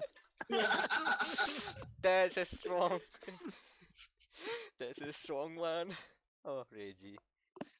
But yeah, is the state of DLCs is really peculiar from two different games from one publisher.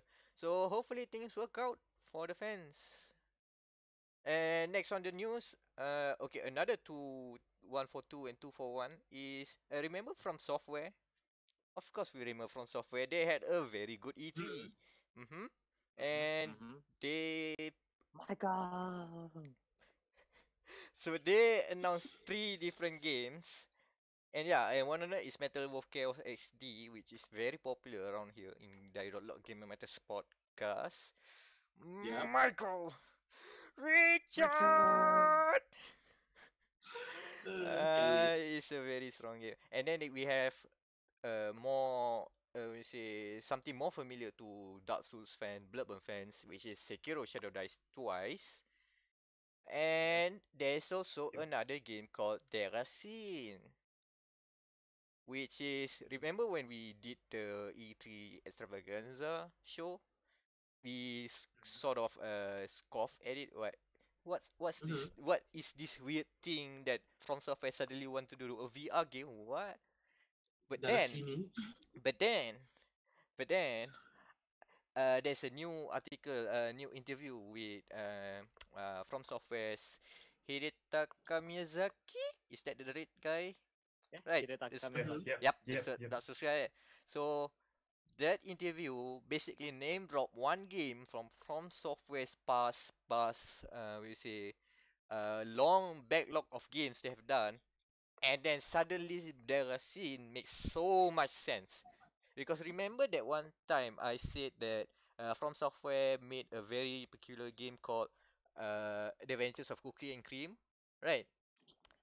Okay, that's a platform game which uses which you will control one analog stick for one character. It's basically Brothers A Tale of Two Sons but predates it 10 years ago. So that's just one of the many peculiar From Software games. Another one is an FPS game at the time when FPS control does not use twin analog sticks. And that game GoldenEye. GoldenEye don't use. Oh yeah, that too. But Yeah, I didn't. It used that middle controller thing. but imagine on a PlayStation 1 controller. Yeah. And it's even more janky, and it was called Echo Knight.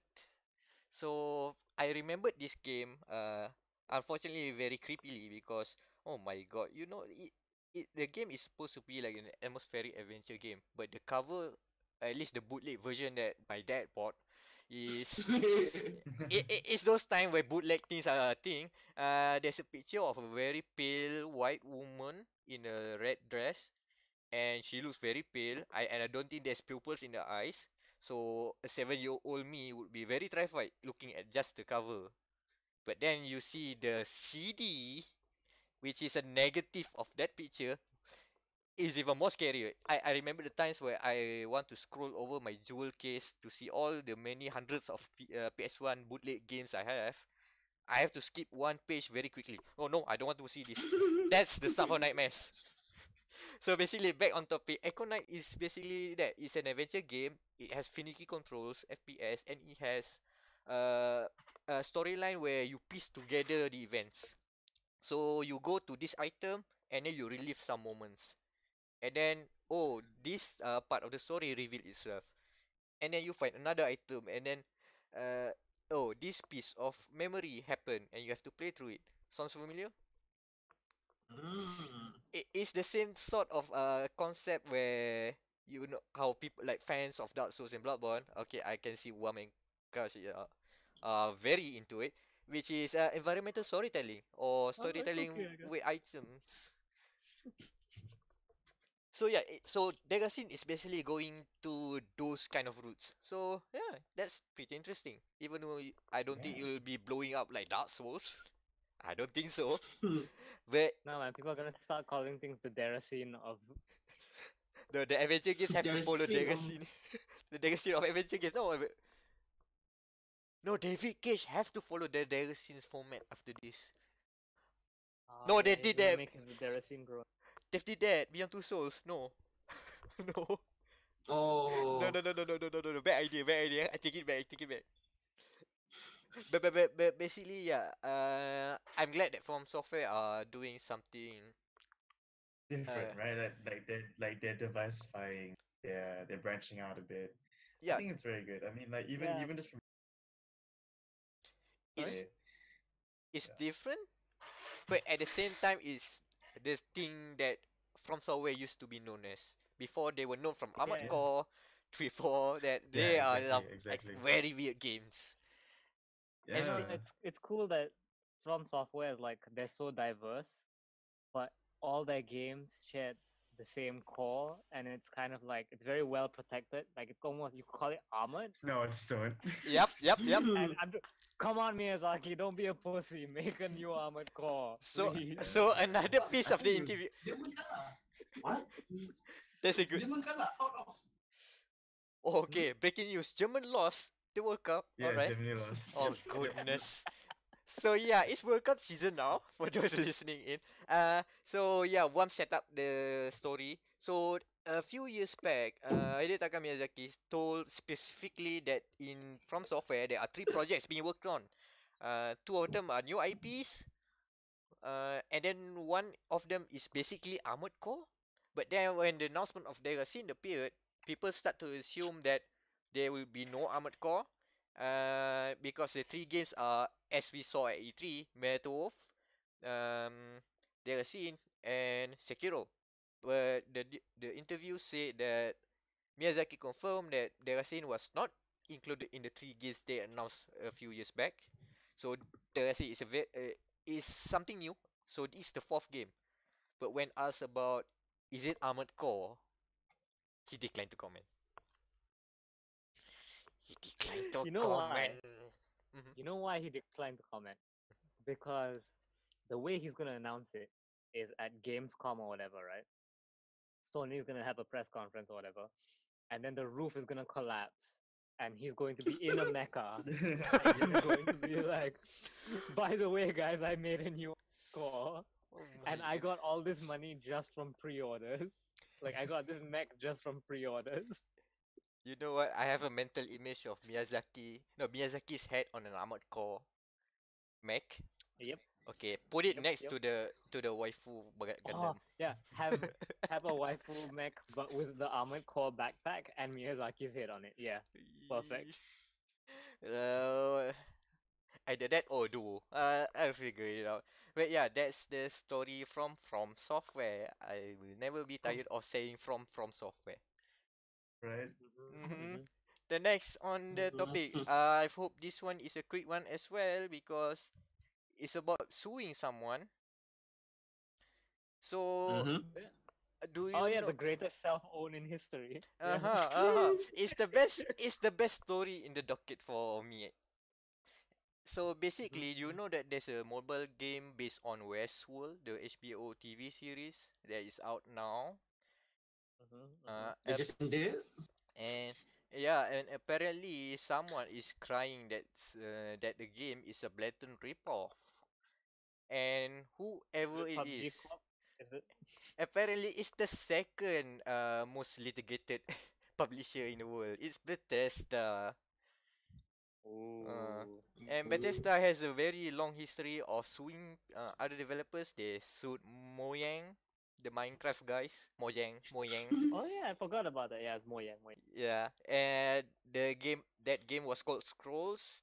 They did not. Bethesda was not happy. That game is now free to play and it's called Caller's Bin, or if I'm not mistaken. That's another story. So they won. Another story is the form of Oculus. So John Carmack, i.e., the guy that did Doom of id Software, and was a Bethesda employee. He moved to Oculus to work on VR, and apparently Bethesda sued Oculus for using the what you say the same John Carmack. technology that John Carmack developed. Not John Carmack in general, but also the company because the tech that John Carmack brought to Oculus was developed in Bethesda. So they claim that it's a bit what you say, it's that kind of litigation. They sue because of IP infringement. Yada, yada. I think Bethesda won that. It's the kind that you actually need. You actually need lawyers for it, unlike the PUBG thing. Yep. Mhm. Because it's very It's got pool. yeah, yeah. And even at the time, Oculus had to stop selling Oculus Rifts to settle some of the litigations. So yeah, Bethesda won that. And the next topic, no, the next case that Bethesda is pursuing is on that new Westworld mobile game because it is apparently a blatant rip-off of Fallout Shelter, and the best Mhm. and the way they make their case is the best thing. So They found their apparently, own bug.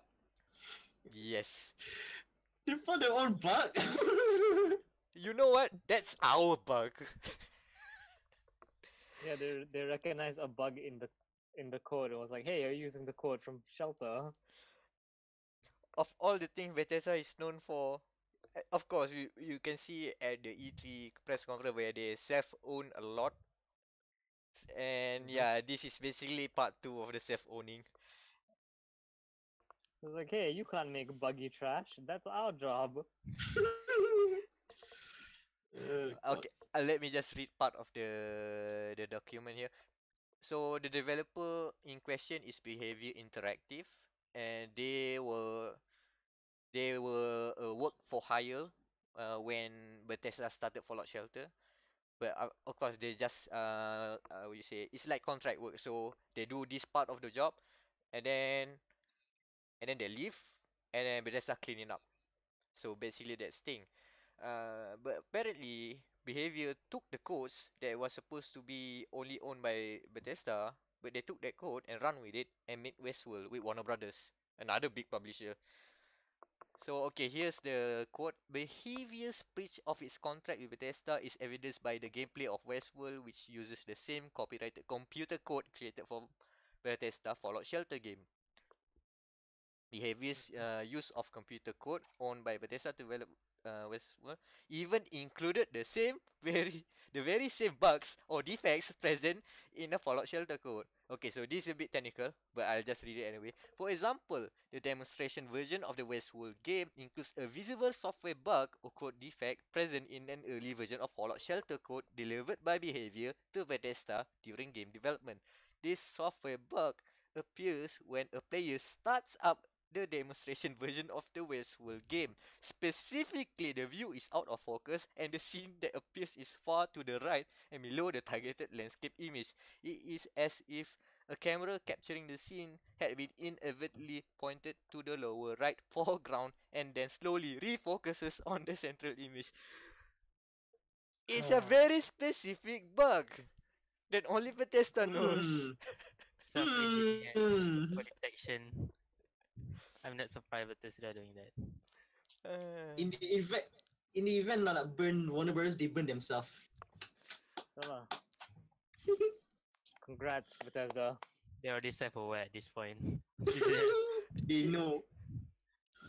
It won't be. I won't put it on the docket because it's just law stuff because we're not familiar with law stuff. But the point that they use their very trademark iconic bugs as part of their case is such a good story to tell. Okay, so that's the thing. Let's move on, shall we?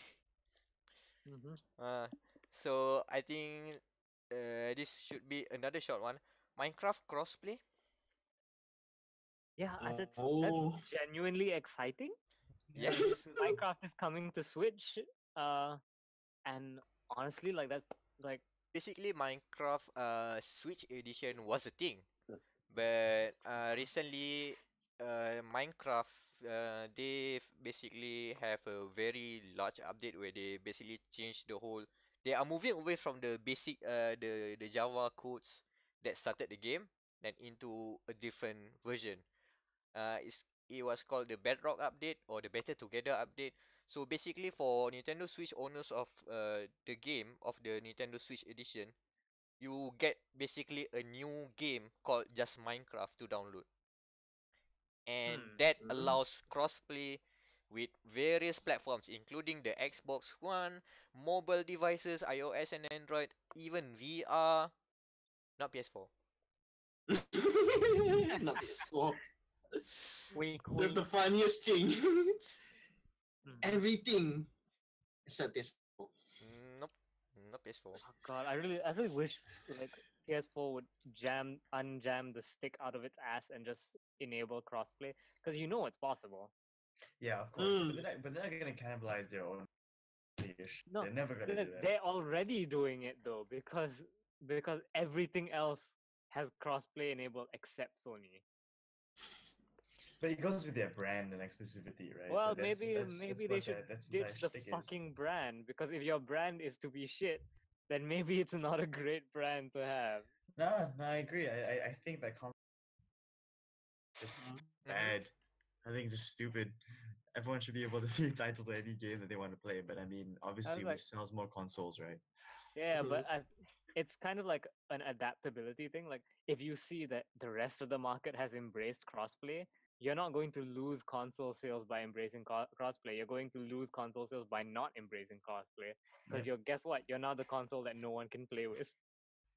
It's odd that True, that's true. Sony is still clinging to that advantage because of course it's in we can see it from here that Sony's advantage over Xbox One and Nintendo Switch is huge.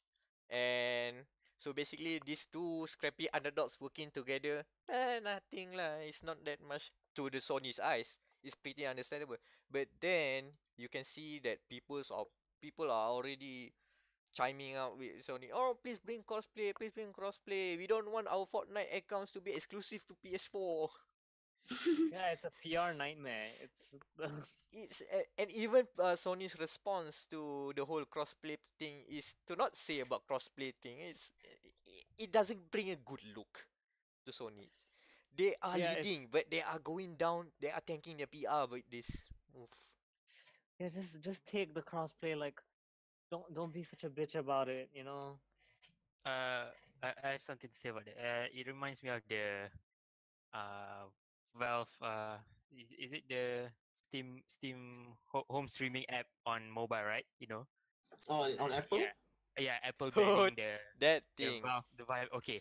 So one of the reason that possibly very possibly that Apple banned the Valve app is that you can use the Steam app to buy Steam games. True, true. So Mm. so you're using an Apple product to not buy Apple product. To not buy from Oh. Apple, right? You buy software from Valve using that. I Okay, have a so question. Oh no, continue. okay, so the logic also apply to Sony. Something like, okay, you have this account, so you want to play on our console, but you probably have it on Xbox too, and you buy something for Xbox, and Microsoft get the cut, but then you move also want to play on PlayStation, and Sony didn't get any cut from your purchase. So I think that's one of the reasons. They didn't get any cut from your purchase. That's why. I think What? there's a former executive from Sony Online Entertainment did basically chime in and say basically that the re- main possibly the main reason is that Sony wants the cut. They don't want Yeah, people yeah, they yes. don't want people Same from reason with Xbox Apple One. lah. Yes, okay they because they if they buy like cosmetics like from Fortnite, they can buy cosmetics. And if they buy those cosmetics from the PlayStation Store, Sony gets the cut. But if they don't, if they buy it from Microsoft Store but then play it on PS4, that's a lost sale to Sony's eyes, possibly. So they don't want that. But then, if you look it on the other side of the perspective, since Minecraft is basically Microsoft's thing, and a lot of the new features coming with the crossplay is also the ability to put in like virtual currency. No, there's a different marketplace to buy microtransactions, community items, rent servers and stuff like that. All those things goes to Microsoft. So it sort of makes Mm. sense. Nintendo don't care about it. They just, oh, okay, we can do it. Yeah, Just sure, why figure it. not? It's We not we so want to much sell Switch. It's not so much Nintendo doesn't care. It's that Nintendo knows you can't put a price on good PR. Mhm. And Like, that's as good as much well. money as you lose from sales, good PR is worth more than that. because Nintendo has come out looking like the greatest saint ever. You And know, they're and it's incepting people. Nintendo. Nintendo, yeah. It's fucking Nintendo. Nintendo. They region locked their 3DS. They added a patch to region lock the 3DS. No, this the what you They say? made the Wii U. They The online stuff is still horrible. The way you have to Mm. connect voice chat is still stupid. But here you they go, won't let you crossplay. re-download your games if you. But they have good PR right now.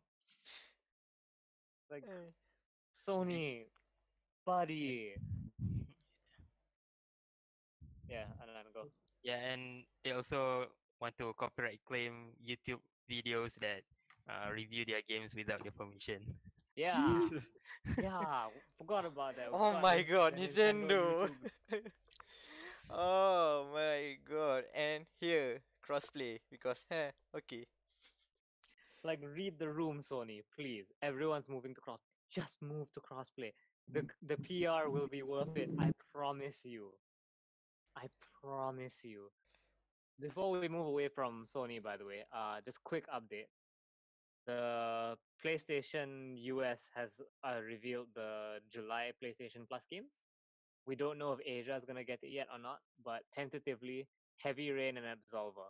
Oh god. I don't Absolver is a pretty long shot because it's still not available in Asia, but I would like to see it coming out. But wait, we did have Heavy Rain, right? Or is it Beyond Two Souls? Yes. No, Heavy Rain. we did had got- before. Oh, We did got Yeah. Heavy Rain, so possibly another game for Oh, man. Asia. Man, Absolver would Oh. be cool, man. That's the Dark Souls. It's sort of Dark Souls. It's not really Dark Souls. It's sort of It's a Dark fighting Souls. game. It's a fighting game with Dark Souls in it. You can create your own combo, and you can learn combos from others. Your PvP is basically you learning from your Sifu. Yeah. It's a rad Huh. concept. Oh yeah, we do have Heavy Rain already, huh? Yeah. Mm. What if we get Detroit this month? That'd be amazing. That's crazy talk. Crazy talk in action. It worked for Fury. It worked for Fury. Oh yeah, it I'll did. save me $100. Okay. Okay, did we lose our way? Yeah, we lost our way. So, yeah, don't lose your way. Don't There's a lose next your way. topic. Very quick. This news update. Kill la Kill the game has been announced. It's being published by Arxis. Bless Yay. aka the only developer at Evo this year. Ow. We know nothing else about the game. It looks like either a 3D fighter or a hack and slash. Either or. It looks like one of the two. Looks okay. The characters are all on model.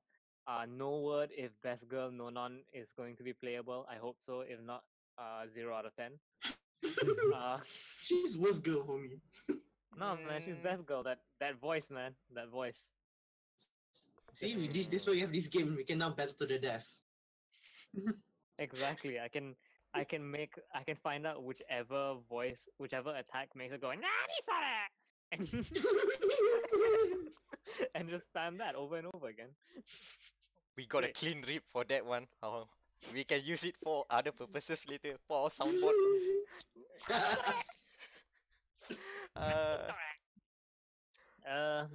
Also PSX SEA has been announced.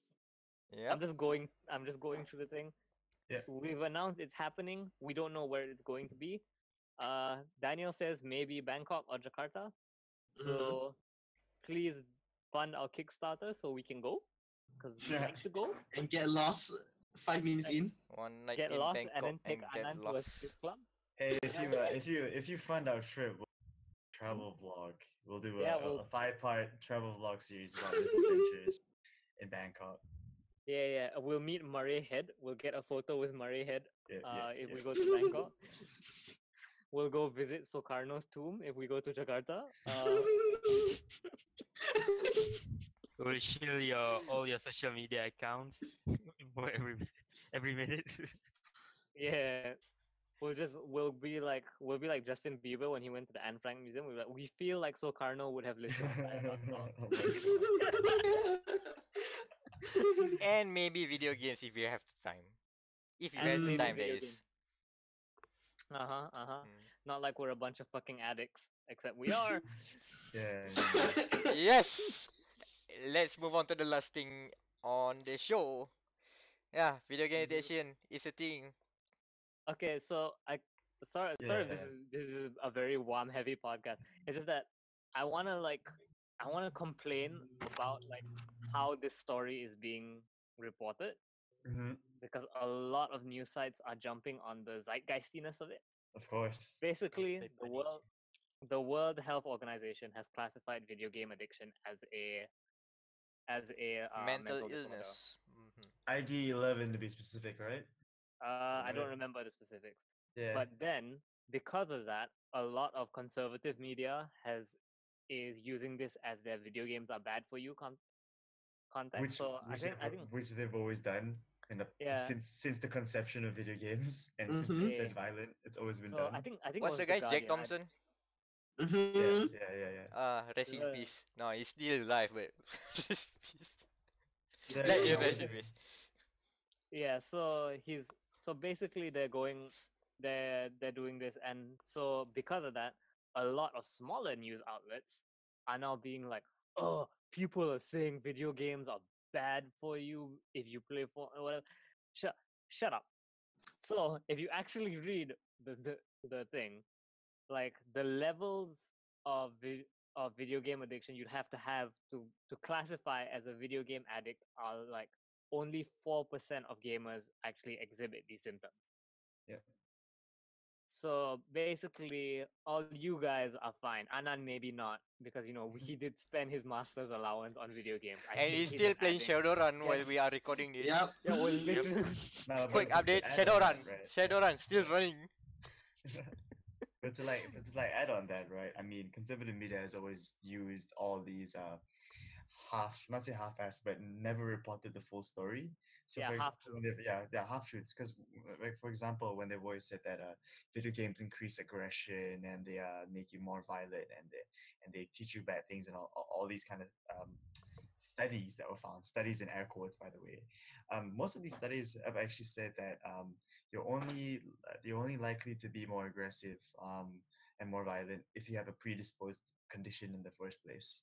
So, but what Yeah, people don't really there's read no out, direct causality. Yeah. there's no direct causality. Even a correlation is fetch because they were just like they were saying that people usually already have some sort of predisposition to be more aggressive and more violent, and then when they start playing video games, this just increases their tendency to do that. But at the same time, you have on the other side of the coin, it um, apparently there was because I was listening to a podcast not recently, a couple of No, months there ago are that no also other said that. podcasts other than this one. Yeah, I was listening to another podcast that said that um, since the mainstream push of video games, I think in the states, or at least a couple of the states in the states, violence and aggression levels in teens has actually gone down.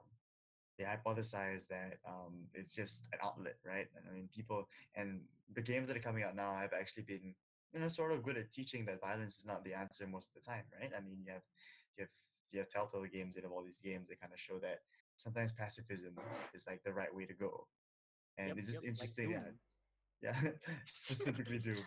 I mean, you're just killing demons, right? But yeah, in general, and I think maybe I can speak for most of us when we never liked the whole you're playing games again and you're taking away from your life, because games actually do have a lot of good positive outcomes to life. So to have like kind of a everyone jumping on the bandwagon of just shit for you and what, it just kind of I don't know, just puts a bad taste in my mouth. Yeah. The most annoying thing is people keep sharing the headlines like, oh, video game addiction, video game addiction. Oh my god! And they keep posting it on video game groups. Say, oh, video game addiction, video game addiction. And it lost Yeah. meaning, man. I was like, Yeah, and personally, I'm actually okay with this because when WHO is declaring that there is a very small percentage that it is a legitimate mental illness, Yeah, it'll lead to more research on these topics and hopefully yeah, stop more people from going into the deep darks of it's not really just gaming, but PUBG. yeah. because those things that are not just come from gaming only. But those Yeah, yeah, yeah. most likely those things that triggers the mind for people to be like go into be a shut in, stop prioritizing anything else but gaming. Mhm. And Yeah, that's true. those That's true things have because other correlations. So yeah, but if WHO is doubling down on this thing being, oh okay, this is something that we need to take a look and more. And if more research are going there, more people are studying about these things. Hey, good for them. I'm I know actually for okay. sure. I agree. I completely agree. Also, I think I'm not sure about this, but I guess if WHO classifies this as an addiction, then that means you insurance companies have to help, like they have to cover it, right? Wouldn't isn't that the case? Like since it's a formally recognized disease, like you can. I'm sure there's some workarounds to that, but I Yeah, see where there's you're some. going. I see where Yeah, I see where you're going with it. Hmm. it's just in a general thing. Like it's like of course insurance companies will always know how to worm their way out of it, but Yeah, yeah. the stupid ones won't. So So it's like I guess the far-fetched the long shot of this is that can you take like is it covered under medical leave if you had to do something that you know you know what I mean you know what I mean it's just like I gotta cure my video gaming I was like Oh yeah, but I my. have to take medical leave to be and I fair have a though, prescription yeah you don't have you don't get to take medical leave to do cocaine because you're an addict. Yeah, you're yeah crackhead. No company will ever give you medical leave, let No, alone hire no, you. it's not even the most understanding company, right? If you're a drug addict, you're a registered drug addict or whatever, you can't take medical leave to do cocaine. You take medical leave to go on rehab, where you spend like a few months not not playing the game. Okay, so Not Not doing the sniffing crack. crack. Yeah, but yeah you don't get to take medical leave to do crack. That's yeah my so no God. long shot, but no. Oh, that would be cool though if that's how it works because you could be a sex addict and you'd be like, I'm just gonna go have an orgy, so I'm not gonna be in no but I mean tomorrow. in the terms of like okay so you have some drugs where you have to taper them off, right? So if you're a drug addict, potentially going cold turkey it will like kill you physically. So Yeah, you're gonna have to like taper it off, it's right? I like mean, me and jacking off. yeah. I was just about to give that example actually. I was gonna say that yeah, sex addict is the same thing as well. Sometimes you have to taper off. So maybe for like video game addiction, you get a prescription scheduled gaming session by your doctor, or your psychiatrist. Oh, So yeah, so you gotta take like medical. Like, I gotta get these 2 hours done. I think I want to do them today, rather than doing after work because I'm too tired after work. And if I don't play games today, I'm at risk of like performing bad for my job since it is if it's gonna be defined as a like as a disease, right? I mean, that's even more official.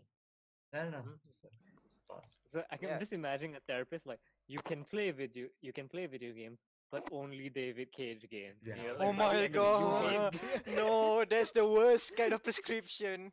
You can only. So you by the end of it, you hate games. You're like, it's okay. I'm cured, doctor. It's like, good job. Oh my God. Or maybe you can only play Steam Direct games. Oh my I feel like God. that's its own mental illness. Is yeah. an addiction to Steam Direct games. You're just like, oh, Steam will allow anything on now. Oh my God. But yeah, the one what you say one advice that you can take from this podcast is hey schedule your gaming times. It Yeah, actually no, works. Yeah, yeah, it it's true because mm, because you grow up, right? I mean, you have a job, you school, you go to uni and all these things, and you realize that you just don't have time for gaming anymore. And then, but it's something that makes you happy, right? So just time management is like something that is really important for gaming because I think it was something my brother before he got married and told me was that oh dude I think Final Fantasy 15 is going to be my last game ever and even before Persona 5 came out, then I was like, dude, why? I mean, he was like, I'm not gonna get married. I have this job. I'm gonna get a kid, maybe. I'm never gonna have enough time to play games. And he still plays games now. And I think that not to say a defeatist attitude, but I think that you shouldn't give something up that makes you happy just because you feel as if there's not enough time for it. It's just another hobby. It's just another thing that that relaxes you and chills you out and makes you happy as well. So you should make time for it. I think yeah, time management is like the most important thing as with Yeah, man. everything else in your life. You got to persona that shit, man. You got to use your afternoon That's slot. true. And Dude, did you know that off a bit of tangent, I learned time management from Persona. Hashtag healthy gaming. Hashtag healthy gaming. Hashtag We're healthy bringing gaming. that back. Hashtag We're gaming. bringing that back. Yeah, I actually have a true story about my friend who is, I'd say, affected by his excessive love for gaming, online gaming. Okay, so uh, he's still not graduated yet, while Oh we all have already no. graduated our undergraduate. Okay, Mm. so Oh what no. the only course that he didn't graduate, the only subject is final year project. Okay. The only Yeah. thing. Okay, one of the reason that he didn't finish. Okay, so our FYP have two parts. Okay, first semester and second semester. Okay, he did not uh complete his first semester because during the evaluation for FYP one, his session somewhat got cancelled, and then he went back, and then he when there's a replacement later, he cannot be contacted because he's asleep because he's playing games all night for the past like few weeks or something. So yeah, so he's kind of getting screwed because of his excessive Yeah. nighttime gaming. So he didn't get contacted when the important time comes, and he's kind of get screwed right now. So probably graduate by the end of this year, 1 year late Yeah. Ooh. for only one subject. For only one subject, Only that's one kind of subject. that's kind of stings. So yeah, again, schedule your timing. Schedule your gaming times. It's very important. It's okay if you Yeah. don't play like.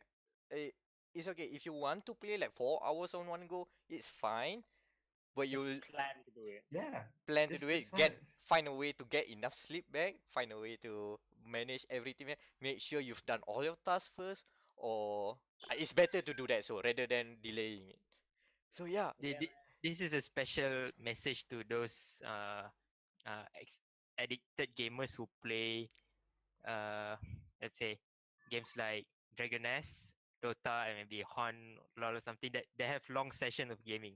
That's the real trap of nighttime gaming is like you one game like 1 hour or something, and then next session, but and then when you realize it, it's already sunrise. man. Mm-hmm. Sure. So like Overwatch is like kind of short, right? So it's kind of controllable. But for Yeah. these long session Yeah. games, 1 hour per game, maybe 1.5 hour in worst case Yeah. scenario. Yeah, that thing really stacks up in terms of excessive time use for gaming. Yeah. So I guess that's just the lesson at the end of the day. Kids, you can still game, do it, but just do it smart. I mean, yeah, Don't. that's being an adult in general. Just Yeah. make sure you can take the repercussions of your gaming marathon. yeah, Yeah. kids try to be like Yeah. adults. Okay then. Kids- That's a true line I got from you Yeah, guys. exactly. Yeah. It's, at the end of the day, it's just kids be adults. Yeah. But yeah, I really Okay. I like to see. I remember the early episodes where we talk about the hashtag healthy gaming thing by MDEC. I really hope they are pushing that campaign again because at the times like this, we really need to spread the word that hey, gaming is not a bad thing in general, but yes, it can lead to disrepair. But if you manage it right, Yes. it Yes. can be very beneficial. It can be an added perk and an added value to any Agree. players. Huh. Yep. And and with that addition of perks, I guess we are in the end of the dia.log the Game Matters podcast episode for today. Woo. Yep. Yes. Okay. All right. So some people might have tuned out by this time. Okay. And that's totally fine because we just want to shield our links, our social media links, in case you guys want to get your social links up with us. So Oh, starting from nice. Yeah. Wam. Oh, trust me, you can fuck me at social link 6. So Oh, yo. so yeah. Follow me on Twitter at Wamiro. I'm gonna be at Vax. Say hi. I'm also opening digital commissions, so you can pay me. I'll do a digital illustration for you, print it out on nice that fancy paper, the good shit, and give it to you at the convention. So message me on Twitter at Wamirul, Wamirul. Cash is also going to be there too. Say hi to the both of us at Vax. Hey, hi. Yeah, I'll be that will be cosplaying Nathan Drake from Uncharted, and I've Yeah. been the Of only course. person that has the cosplay Nathan Drake for the past 3 years. I think Yeah. we've been doing this. Mm. 2 years, 2 years. Yeah. Do people even recognize Nathan Drake's costume? A lot, Yeah, dude. they- You'd be Hey, surprised. hey, Yeah. we recognize you, Kash. Remember that time? Yeah. Hey, Nathan Drake. Also, very, the half very tuck is occasionally iconic. Roy must. Yeah, it's the half tuck. It has to be the half tuck, man, and the belt buckle. Also, very rarely your Roy Mustang. But I was Roy Mustang like one time. Exactly, it's like 1% drop rate. Yeah. You're the Jean Alter of. Roy Mustang is the Jean Alter of your cosplays. Interesting, Yeah. interesting. So Okay. yeah, Daniel? Daniel. Just follow me on Twitter at Flicky, which is FL4KY, and this week's race is at Austria at the Red Bull Ring. I will meme that as well. Oh, Anan? speaking of memes, I must mention Big M8.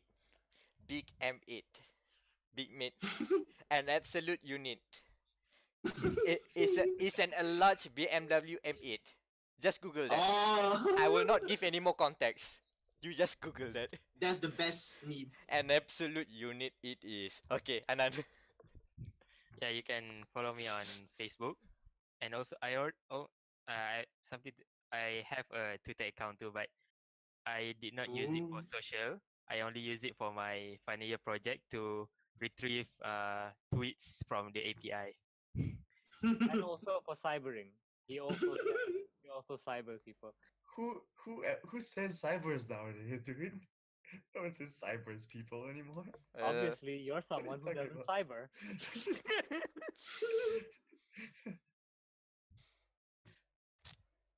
So yeah, Cash.